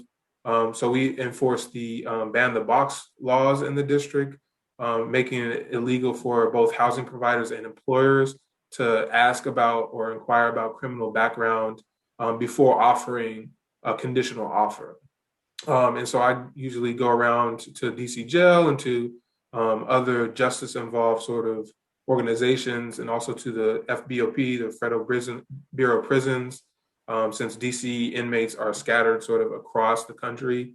I try to make sure to go to as many facilities as I can to, again, educate our residents about, these laws and that they are protected once they do come home. So language access, again, was one of the OHR's first equity programs. And it's essentially language access is to ensure that, all residents are able to access services and programs no matter what language they speak. If English isn't their primary language, they should still be able to get services, such as go to the DMV, get a license, register their vehicle, or go to human services and receive subsidies, no matter, again, what language they speak. And so there are sort of protocols. There's language access coordinators at most agencies, especially large ones like the DMV and like human services, that sort of are the liaison between those clients and then making sure that they get the services that they need. And if there's any kind of discrepancy, if somebody's turned away, they can file a complaint essentially with our office, and then we look into it. First, we make sure that they're able to try to receive those services, and then they kind of amended the law, which was passed in 2004, where there's actually some penalties involved in sort of breaking that language access law. So. Do you know if that covers the DC school systems? Would that count as a government service? That's a very good question. I believe so. I will speak to the language access team and get a definite answer for you. I want to say yes, just having worked in sort of with them on some of those things and having gone to schools with them. But I don't have a definite. Let me circle back with and get you a correct answer. Thank you. Mhm. So we also, as part of our proactive sort of outreach and education, we've completed awareness campaigns around the city. And so these two examples were posted in bus shelters and sort of the metro system around the city. One is about, transgender folks that, treating them equally, and then spreading awareness about, that they are, to be treated with dignity and respect. And then another one was about treating women in the workplace equally, and making sure that they know too that they are protected as well. And then we do release publications, to educate and inform the public, but also sort of set a guidance on how to sort of avoid or best practices for operating businesses so that they aren't caught up in sort of legal matters or that come before us. And so we've had publications that talk about how to treat, people with disabilities, how to make your business more accessible. And then most recently, we're actually updating our qualified and transgender report with new information and more sort of broad scope in terms of the people that we interview and talk to. And so we're looking forward to hopefully producing that at the end of this fiscal year. But essentially, when we initially did the report, it sort of highlighted the bias that is inherent in sort of some of these employers around the city, where we found that 48 or nearly half of them, preferred somebody that was underqualified over a more qualified transgender candidate. And so we're hoping to sort of update that information. It was conducted in, I believe, 2015. So we want to sort of update that information and again, make it more inclusive to reflect sort of how the city has grown. So, I mean, that's pretty much it. But sort of our motto is to increase understanding, reduce prejudice, and end discrimination. And so again, we rely on the public to sort of hold these entities accountable when they do face discrimination. So we really are looking forward to we're looking for the public to really assist us in sort of holding these organizations accountable when they do misstep. And sometimes, it's not always on purpose. I don't want to try to make it seem like it's always malicious and, there's malintent. Sometimes it's just ignorance. Sometimes the business doesn't really understand the laws. Sometimes it's cultural. So there's different sort of reasons for some incidents that happen, but we just want to make sure that we're holding them accountable, and then they, if there is no penalty, that they comply with the law going forward. So with that, I want to thank you again for having me at your ANC. My contact information is below, and if you have any questions, if you think of anything, or if you would like to refer somebody that you hear of a constituent that has something that sounds a little bit suspicious or could be discrimination, please feel free to reach out to me, and I can start, walking them through filing a complaint with our office. But again, thank you very much for your time, and I'm open to any questions at this time. I'm gonna stop sharing my screen too. Hi there. Yeah. How do you find out about things that private companies may be doing? I'm thinking of things that are really quite difficult to find out, or that can be argued away, like differentiation in salaries between male and female, or between people, probably more so that way than between people of different complexions. Right. And because I know I'm really old, but when I started working, there was definitely, if two people applied for the same job, they would offer the guy a higher salary than the woman, or I say the girl, right. Pretty young then. So I'm wondering how you find, how is this someone just working there who reports it, or do you actually find out by investigating or, just going around randomly to different private companies, small, big?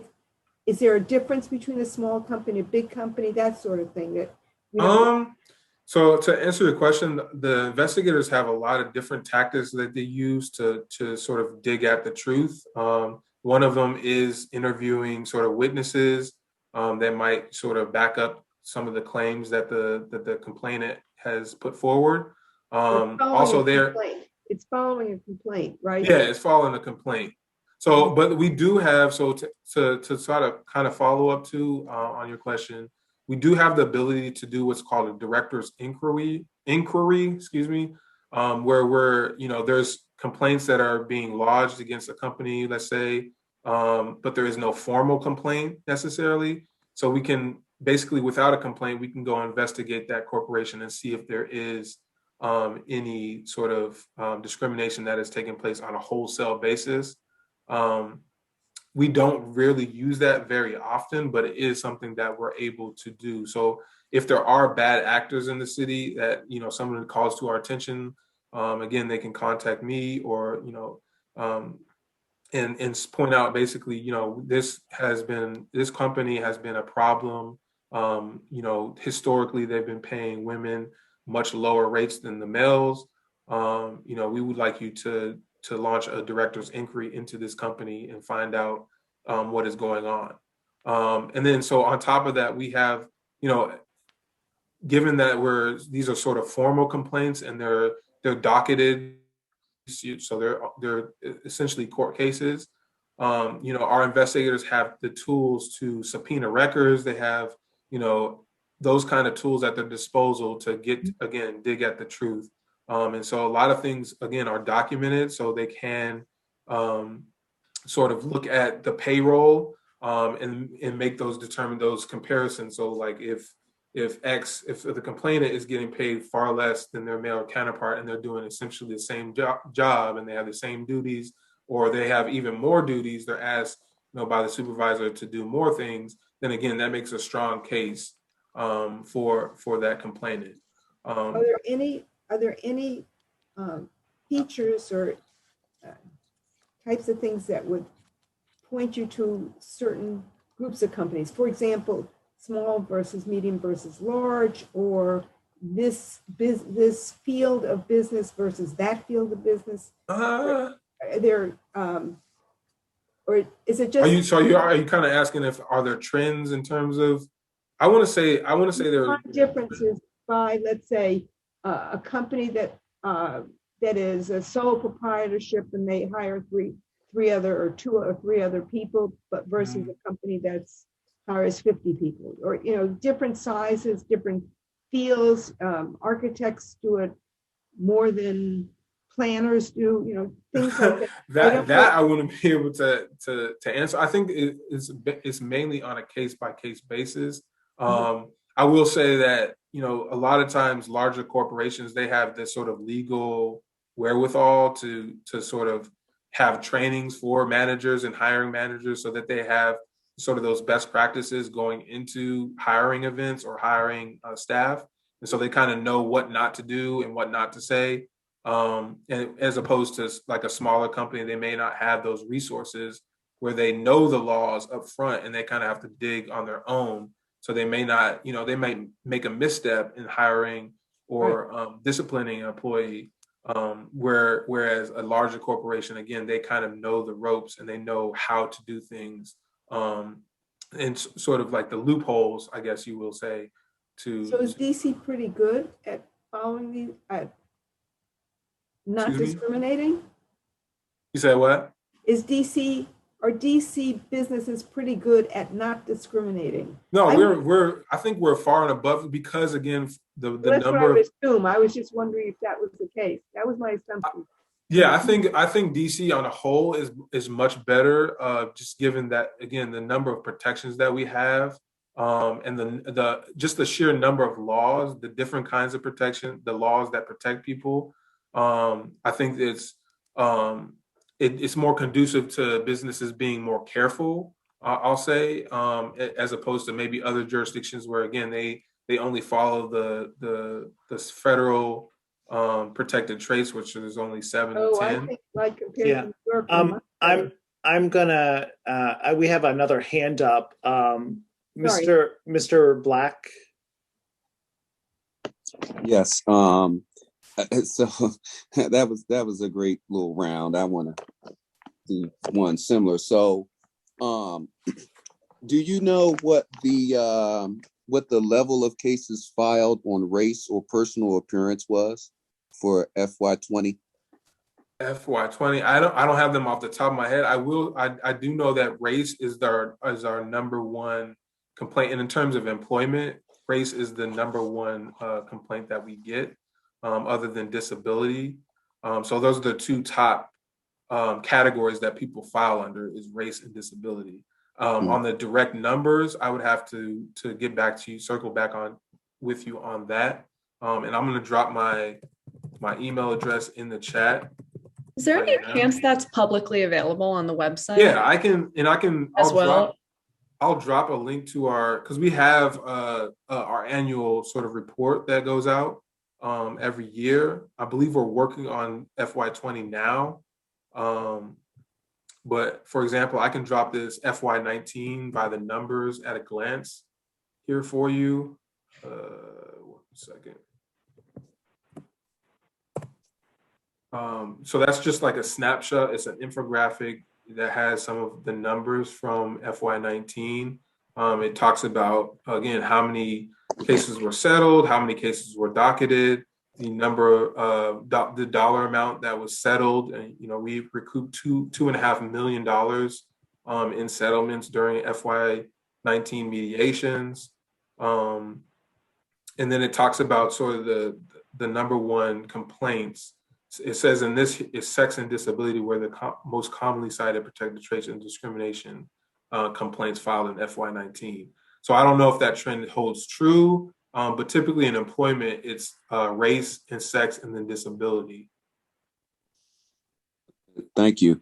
So I hope that answers your question. So do you have information about the Fair Criminal Record Screening Acts? Yes. That, people can have, because I think because of the protections, like you say, we do better than a lot of cities, but to hear, we recouped almost $2 million, that to me says that businesses are, discriminatory to folks. And so, there is definitely, and I think that the number kind of speaks for itself. We docketed 450 cases. So that's not a small number of cases for FY19. So, we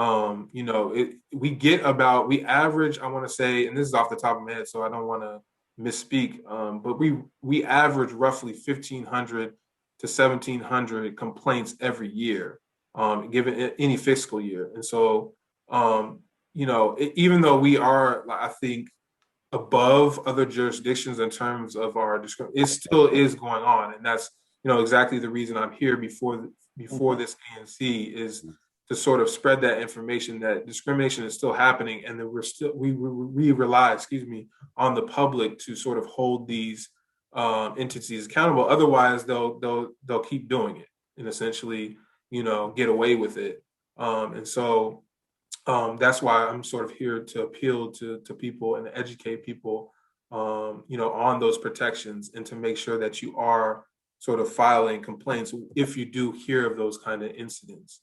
And I'm dropping the report for the Fair Criminal Record Screening in the chat as well. So we just recently, a few years ago, compiled a report that talks about the increase of cases that we received. So the law was passed in 2014, and we saw a spike of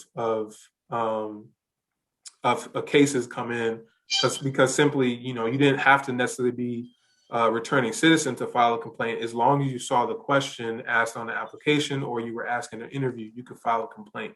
And that's still the case now. So if you see a question asked on the application, you can file a complaint with our office. Got it. So to get at the meat, hold on. So to get at the meat of what I was asking, Do you anticipate any new protections? I know I work with a bunch of housing organizations to get that Fair Criminal Record Screening Amendment for Housing Act. And so one of the so there's a couple of eviction bills in the Fair Tenant Screening Amendment Act coming up, and a partner group of ours, which is the People for Fairness Coalition, has been working on a anti-discrimination campaign for those who are unhoused.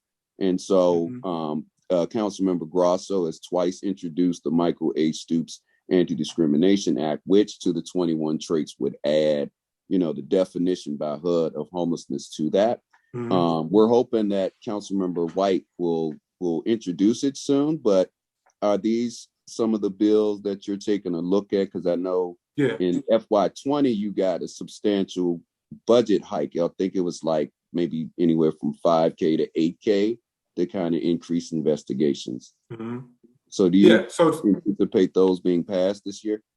So we don't necessarily, we're not, as the sort of executive side of the government, we don't necessarily get involved in the council side or the legislative part. We have heard of the Michael Stoops law, and we definitely support, any kind of legislation that comes through that increases, those protections for vulnerable populations, and we're happy to enforce them. I believe we testified at a few of those hearings, I want to say, in support of the bill. Again, we don't have an issue with, enforcing those sort of laws. We do, personal appearance is a protected trait. So I think some of the arguments against that law being passed is that it's sort of already protected, although, again, it's not explicitly, again, like you said, it would be added as sort of the 22nd protected trait in the city. And again, we're, if that council agrees on that and votes that in, we'll do everything in our power to enforce that. And then also educate folks on that sort of new trait coming online. And we have another hand up from Thomas Lee. Yeah, I think Mr. Black just kind of touched upon what I was going to ask. I'm in housing, and I wanted to find out and ask you whether a criminal background history was, could a landlord deny housing to an applicant based on their criminal background? Yes and no. So the criminal background in housing, is very recent. It just went into effect in 2017. We haven't gotten, to be honest, we haven't gotten many complaints in that area, because one, we're trying to educate folks on it, and also it's just not.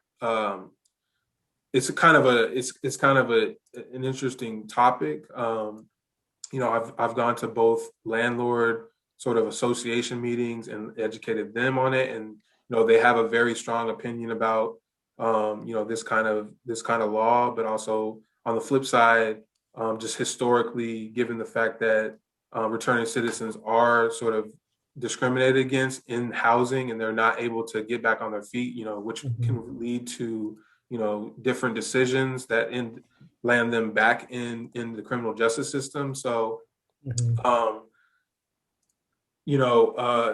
to answer your question, though, no. So housing providers, it's illegal for them to check a criminal background initially. So essentially asking the question on an application or, during any kind of, informal interview, if they stop in to go view an apartment, those kind of subjects can't come up. However, there are, they can still check their background once they have offered a conditional offer to the potential housing candidate. And then there are certain laws. So written into the law are about 48 different crimes, which they can legally, again, revoke the offer. So, like, for example, arson is one. Most violent or sexually based crimes are included, but it has to be within the last 7 years as well. So the caveat is those crimes have to have been committed within the last 7 years.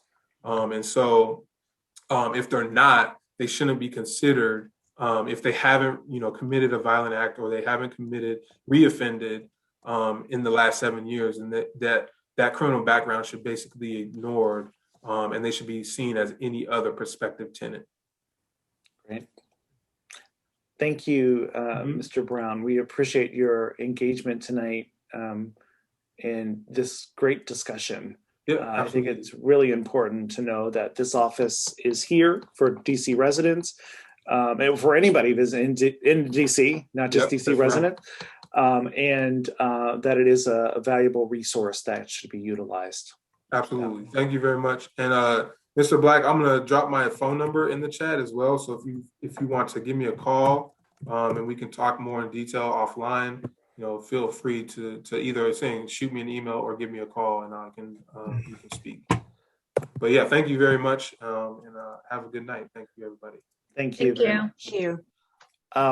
And I just wanted to come back to the beginning of the meeting conversation that happened. I know that a lot of folks are very interested in or concerned about, as you should be, the shelter on what was the former Pat Handy shelter location. I know there was a meeting today that happened between a number of parties. I believe Councilmember Pinto's office organized with the mayor's office, with Joe and DHS, and a variety of stakeholders were engaged in that meeting. Just to clarify some things that have been reported from that meeting to me, which I was not able to attend due to work requirements. The ANC did not know that the Pat Handy shelter was going to be utilized for any other shelter situation. It was disclosed to us probably in April when I inquired why there were people at the shelter.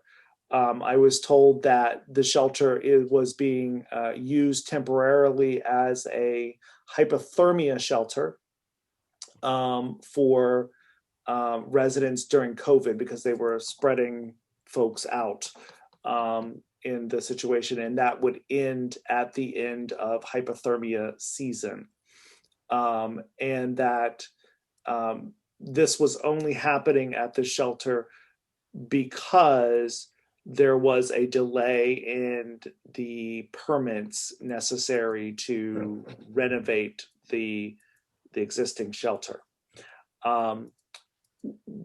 The commissioners and I have been in contact with a number of different individuals regarding what is happening there with folks in the alleyways, using the alleyways as bathrooms, the garbage issues. We have reached out to DHS to discuss those issues, as well as DPW. Joe and I did a walk of the alleyway on March 10th. I believe it was March 10th. Yes. In which we met with DC Water, DPW, the health department, environmental services, and rodent control. I believe they were the groups that were there, and laid out a plan to educate the businesses along the alleyway. DPW was going to issue warnings to the properties regarding the trash that was accumulating there and the clutter that was happening. We followed up with them on several occasions. about the status of that, and that the plan be implemented with mixed results from that. And I think that by the way it sounds from the meeting that occurred today, there is some additional engagement from the council member's office and the mayor's office on figuring out a mechanism to get DPW better engaged in this process, as well as following up with DHS regarding this. At this point, I don't have much more information than that. I don't know if others want to chime in that participated in that meeting today. That would be great. I spoke with Joe from the mayor's office earlier today, and I indicated that DHS, I would definitely invite DHS and DPW to the next ANC meeting to inquire about the corrective actions that could be taken for this. But Michael, maybe we have Joe Florio still on. If Joe, did you want to pop in and say anything there? Sure.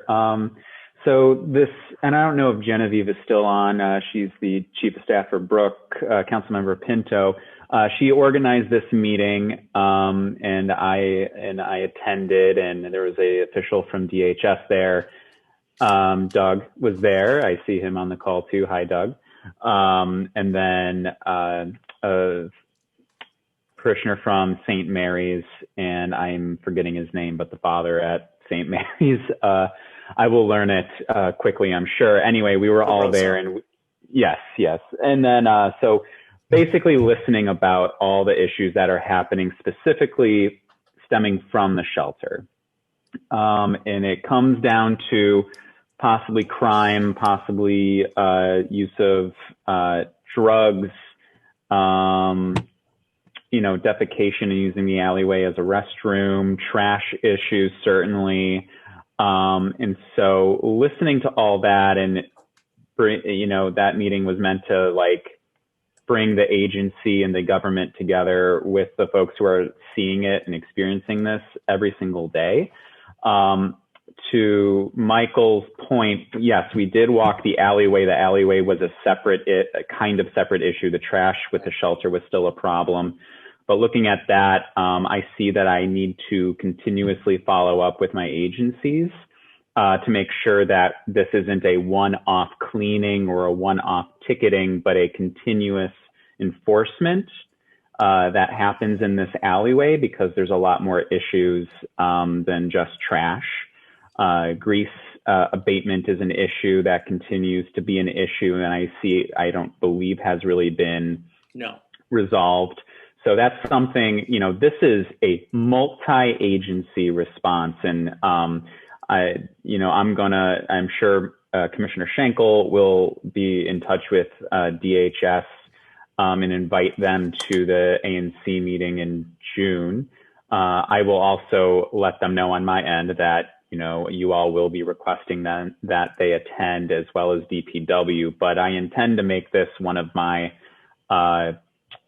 more prominent issues that I'm going to focus on for, I have meetings on my end where I kind of consolidate my issues and see where we're at. But I want to bring particular attention to this because it does seem like a multi-agency coordinated, coordination needs to happen here. So that's what I have. I see hands raised, so. Yeah, I'm gonna say let's. I see 4 hands, so I'm gonna say, since there's clearly a lot of work being done on this, if everyone could just be brief, and if there's something really extensive you want to get across to all of the people working on this, that you email either one of us and we send it to Joe, or email Joe. But I see the first hand is Suzanne. Yes, thank you. I think Michael has a great idea the right agencies together with the ANC group. I'd like to expand on that concept a bit. I think the problem is not just right there at the shelter. We are experiencing a significant uptick in problems in what I keep calling the lower Penn Quarter area. And there's a lot of energy that's been gathered now amongst several condo buildings throughout ANC 2C. And I think it would be a good idea when we have that venue, when we have those agencies come together, to also include the mobile crisis team leader, whoever that may be, out of DHS, and also perhaps our BID folks, because this is a multifaceted problem. We're talking mental health problems. We're talking a problem with getting people the help they need when they are being exceedingly aggressive with people at our businesses. That will impact tourism, which will impact the city's tax base, which has already been depleted because of COVID. I think we've got a public sanitation problem because we're seeing more and more open defecation directly in front of businesses.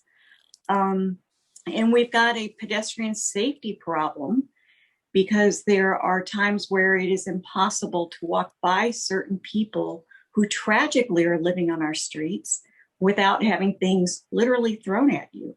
So I think it's a multi-agency problem, and it's throughout the neighborhood, throughout the quarter. I think that bringing all these services together and letting everybody have that conversation is critical to the safety, not just of those of us fortunate to be participating in this discussion, but those unfortunate enough to be living on the streets.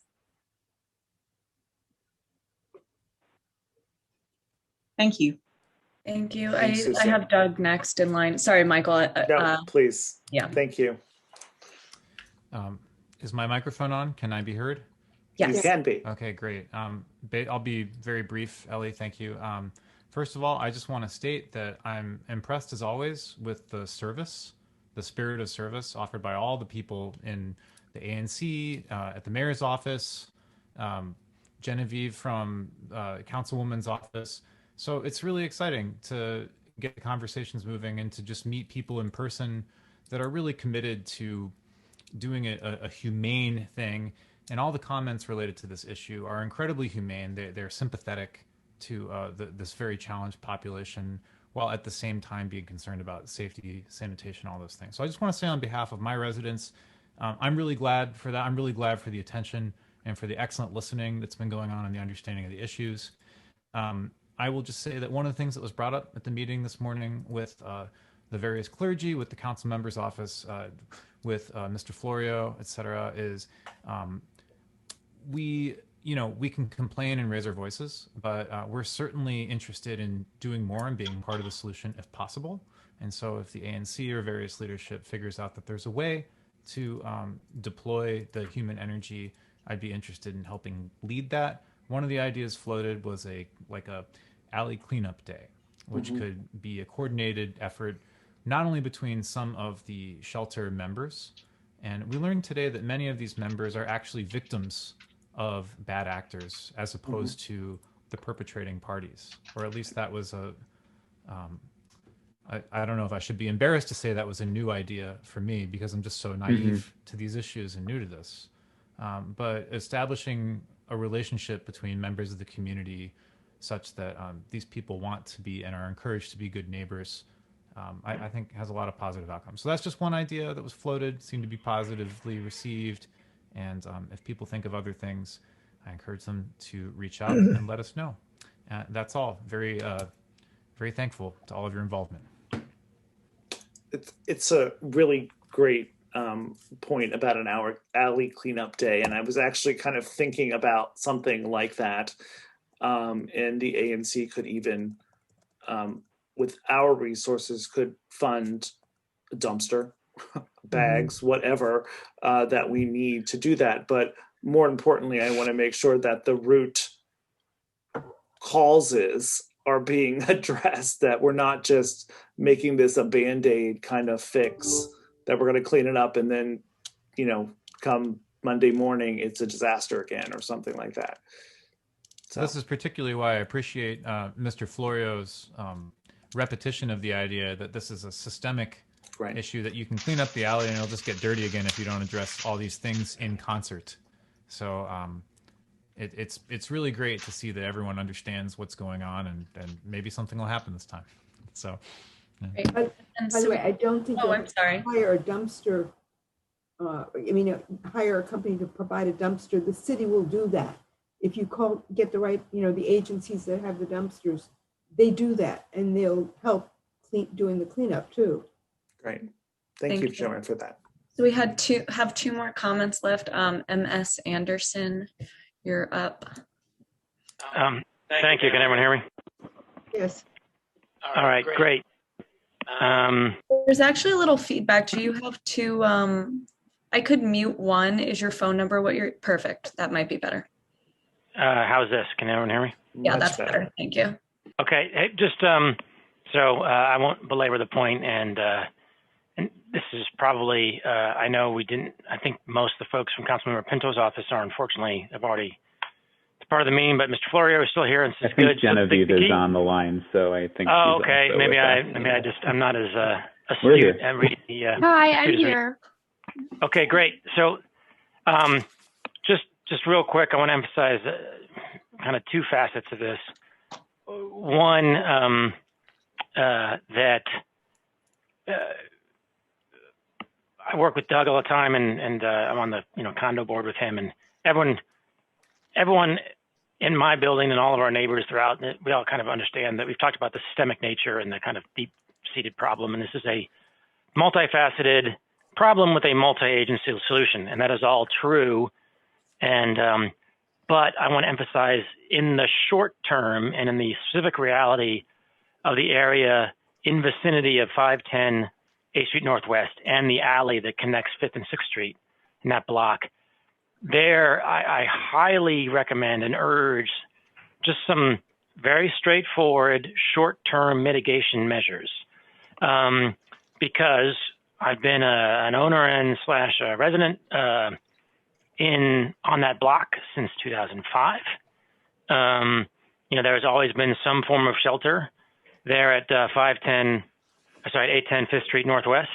And this is easily by far the worst sanitation, safety, and kind of criminal activity situation we've had in that 15 years, by far. And all not any COVID downturn, but since the introduction of men to the temporary shelter. So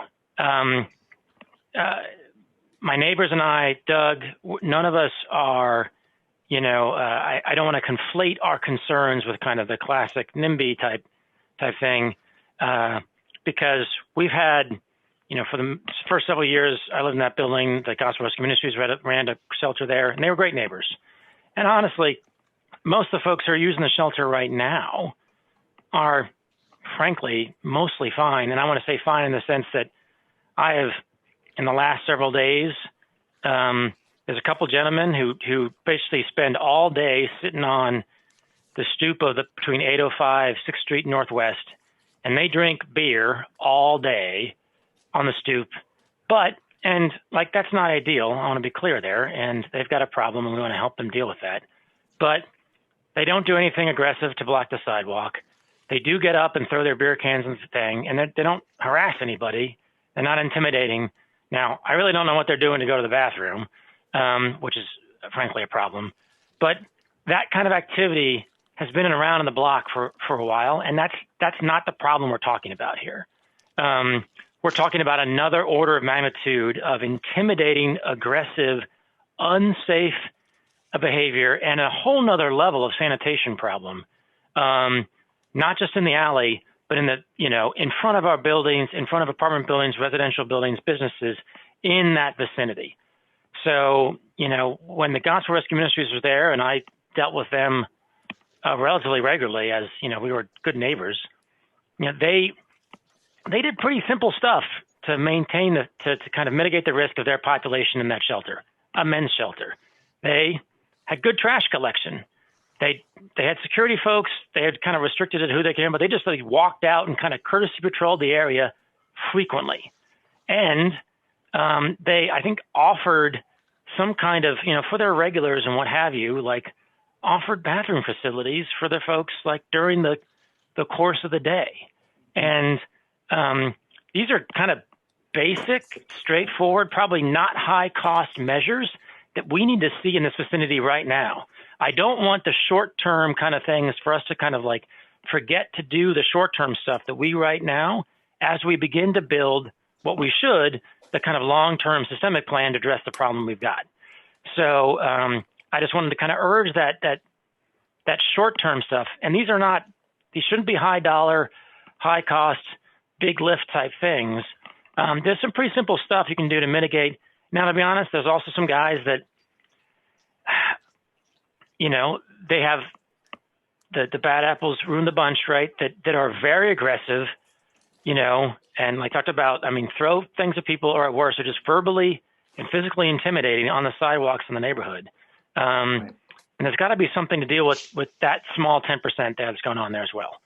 So I just want to emphasize that. Let's not lose sight of some short-term stuff that we need right now. That's all I got. Great. And so we have one more comment. And then, like I said earlier, if anyone has further comments they want to make beyond that, you could go ahead and email one of us or email Joe. And then if Joe or Genevieve would like to have a kind of final comment after, I think that would be good too. So Reginald Black, that's our last comment. Yes, I understand that there are issues there, but I think, through the different conversations, I think that folks should, make sure that folks who represent the community themselves are like at some of these meetings, and so they can hear some of the concerns and kind of like share with you, their viewpoints on that. One other thing is that, we actually need that male capacity for the time being, because if we do close that facility, then we'll have capacity issues on the other side. So we want to make sure that our shelters are as de-densified as possible, to make sure that we aren't running the risk of spreading COVID-19 in the community. And there are some things that people can get involved with. I am putting in the chat the current strategic plan to end homelessness. And for those that are business folks in the ANC, I am also including a link about philanthropy and businesses helping us to fund our strategic plan and make sure that the people we're talking about that are in the Pat Handy Legacy site are getting the housing that we need. We're already looking at a shortage of vouchers this year for those individuals in particular, because we have a lot of vulnerable folks in our PEP-V sites. So we're going to need you during budget season and all that to participate in these things. And of course, I'm putting these links in the chat. And as part of these conversations, please include, a representative or somebody from that community. I also can serve as that, being an appointed community representative by the mayor myself. Thank you so much for that. Joe or Genevieve, did either of you want to make any additional comments, or I know you covered a lot already, so. Joe, do you want to go first, or? Sure, yeah. Okay. So no, this is great feedback. The one thing that I do not want to do on my end is, obviously this is a greater issue than, obviously when Commissioner Schenkel originally reached out to me and we organized, a team to go out there. I just want to, make it clear that, I will stay on top of this and make sure that everybody who needs to know about all of these different types of issues are aware that all of these are connected, and obviously keeping the council member's office up to date and working with them as well, as we move forward with this. So I just wanted, just to say that, and thank you all for the actually circling back to this issue after the end of what was going to be a short agenda to actually talk about this. So thank you, Commissioner Schenkel. Thank you. Genevieve, did you want to?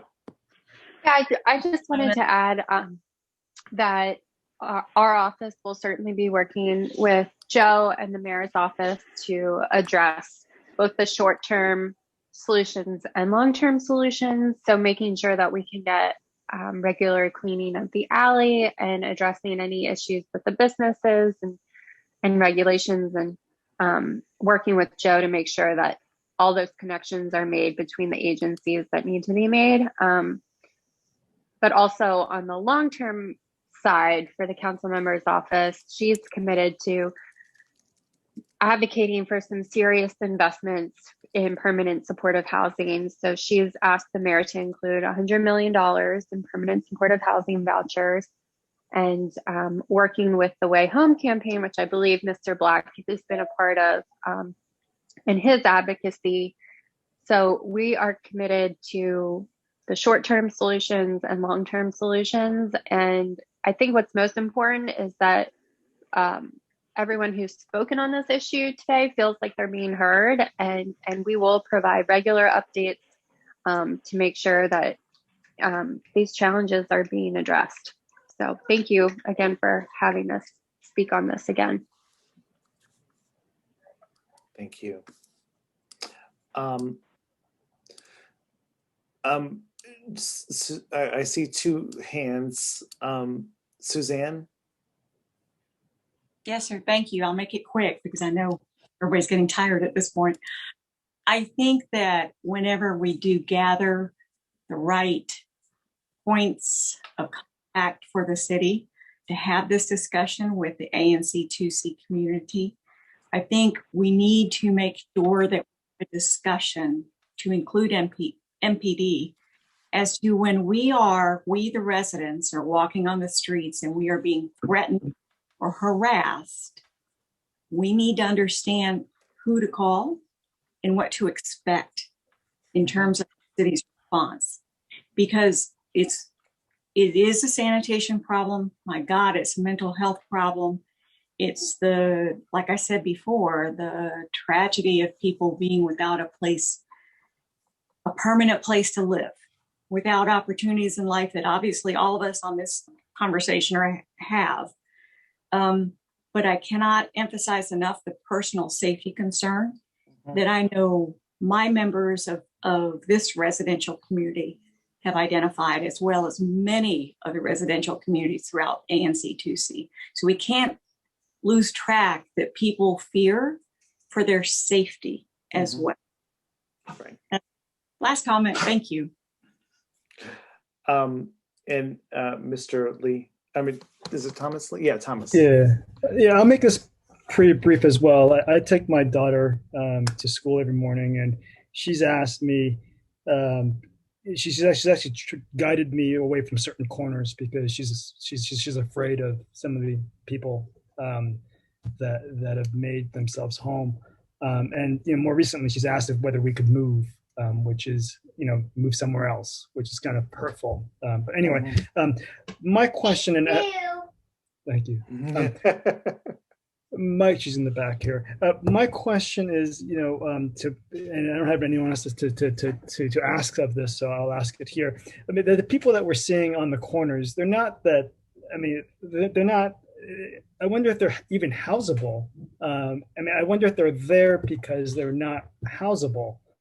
There are plenty of programs and vouchers and places for people to go, if they want to. But I wonder if the people that are on the street that are in our community that are defecating and throwing, and just not even throwing trash in the bin, they're there because they're simply, no one wants them, or they've been housed and they've just been kicked out of all the housing that they've been given. And I don't know who can answer this question. I don't. But maybe someone can help me understand this better. That might, Thomas, hey, that might be a question that you can ask in the June meeting, because that's where a lot of the services and the agencies that can address it will be. So if you could, were you going to say something, Ellen? I would also push back on the idea. As a representative of that board, I can answer that particular question. but I'm going to hit him first with this question. What the heck is housable?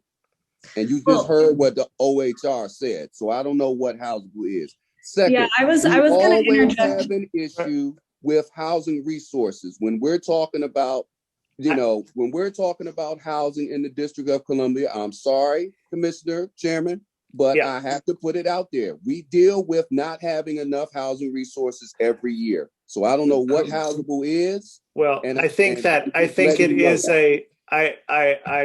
I do want to make sure that these meetings are open and accessible to people.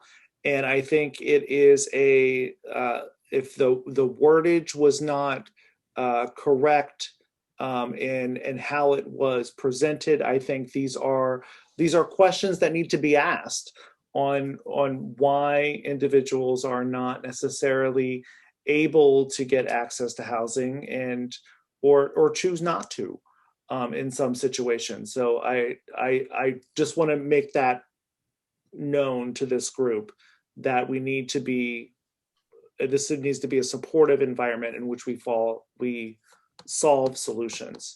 Right, but I just think I wanted to make the point, I think we should, and not saying not to ask the question, but I think we should unpack the idea that anyone is unhousable. I don't think we should categorize some folks as unhousable ever. If that has to do with maybe they need mental health access, they've been kicked out of situations because they don't have certain access to support them so that they could live stably. But I just would push back on us even kind of categorizing people as unhousable. I think we should assume everyone is housable. It's just different barriers to that housing. I also just wanted to know, I'm wondering if we have 2 additional hands up, and I'm wondering if we're actually contributing to this process that's clearly very well informed of the safety issues, the mental health issues, the sanitary issues, intimidation, all of the things that we have covered, I would say, a couple times. But Michael and Gigi, if you want to hop in on that. So I agree with you, Ellie. Words definitely matter. And that's what these meetings are for, so that we can all be educated. We can all learn, how to pose questions to where, they're not offensive, but can still get the point across. And we're all learning, it's a learning process. So I appreciate the questions. I appreciate the answers. The only thing that I would add is I did put a comment in the chat about being assaulted. People have been saying that, there's been a lot of anecdotes about assault. So I just want to say that if something happens that rises to that level, and to Mr. Black's point, of course, my first answer is always going to be you should call DBH or DHS, because if it's, it could be, some sort of a mental issue with that person. But if you are physically assaulted, that rises to the level of that, yes, you should call the police, because there has to be more than just anecdotal evidence. There needs to be a report filed, because those are the kinds of documented things that I think are necessary if something actually does rise to that level of you are physically, assaulted. So that's all I have to say about that, and I'll leave it there. But thank you, Ellie, for moderating this. And I think that we are definitely not going to be able to solve this evening. And I think that we have exhausted our kind of any discussion that will be put out, I think, has already been established at this point. So I will commit to getting DHS, DPW to our next meeting to discuss about some of the issues that are happening here, and making sure that those issues are you have the opportunity to talk with those as community. Michael, can I just add one thing? The price of this is eternal vigilance. This is a little paraphrase of something. This is not new. I am old. I have heard this since before we had ANCs. And I've lived in DC since 1962. So this isn't a new issue. It is not any different than what was before. I don't know how to solve it, But I do know there are other cities who do a damn good job at it, and a much better job than Washington does. This is going to take more than an ANC. It's going to take the full commitment of the DC government. They need to go to San Diego. They need to speak to people there. They have solved some of these problems. Thank you. And I think that we are not going to solve this tonight. And what the ANC can do is not create legislation and rules that the city and our council members need to create. I am going to take Doug's question because his hand has been up patiently waiting, and Doug will be the last question that we will have on this, or the last comment. Thank you everyone for all your time and for being patient. My question is simply, what guidance would the ANC give those of us who represent condo boards on how to engage the people and answer questions that are residents of our organizations, with particular respect to, I was interacting with Officer Davis of the MPD recently, and I asked, what can we do? He said, report everything you see. Call 311, call 911 for everything. Defecations. And I can project that the concern from many people would be, we don't want to encourage a surveillance state of some nature. There's some discomfort there, obviously. And so Gigi's comment earlier made me think of the question. Of course, we don't have to answer that tonight. And I'll conclude by saying how much I appreciate Mr. Black for dropping the documents that he did. I'm eager to share those with my community. And thanks everyone for their passion and for informing us. Great. Thank you all very much for this very fruitful discussion. There's no other agenda items that we have in play at this point. Is there a motion to adjourn our meeting? Motion to adjourn. Second. All in favor? Thanks, everybody. See you at the June 8th meeting, and hopefully we won't have a link issue. The technology storm that I saw Suzanne put in there a little bit ago for me. Thank you. Have a great night, everyone. Thanks. Good night, everybody. Bonsoir.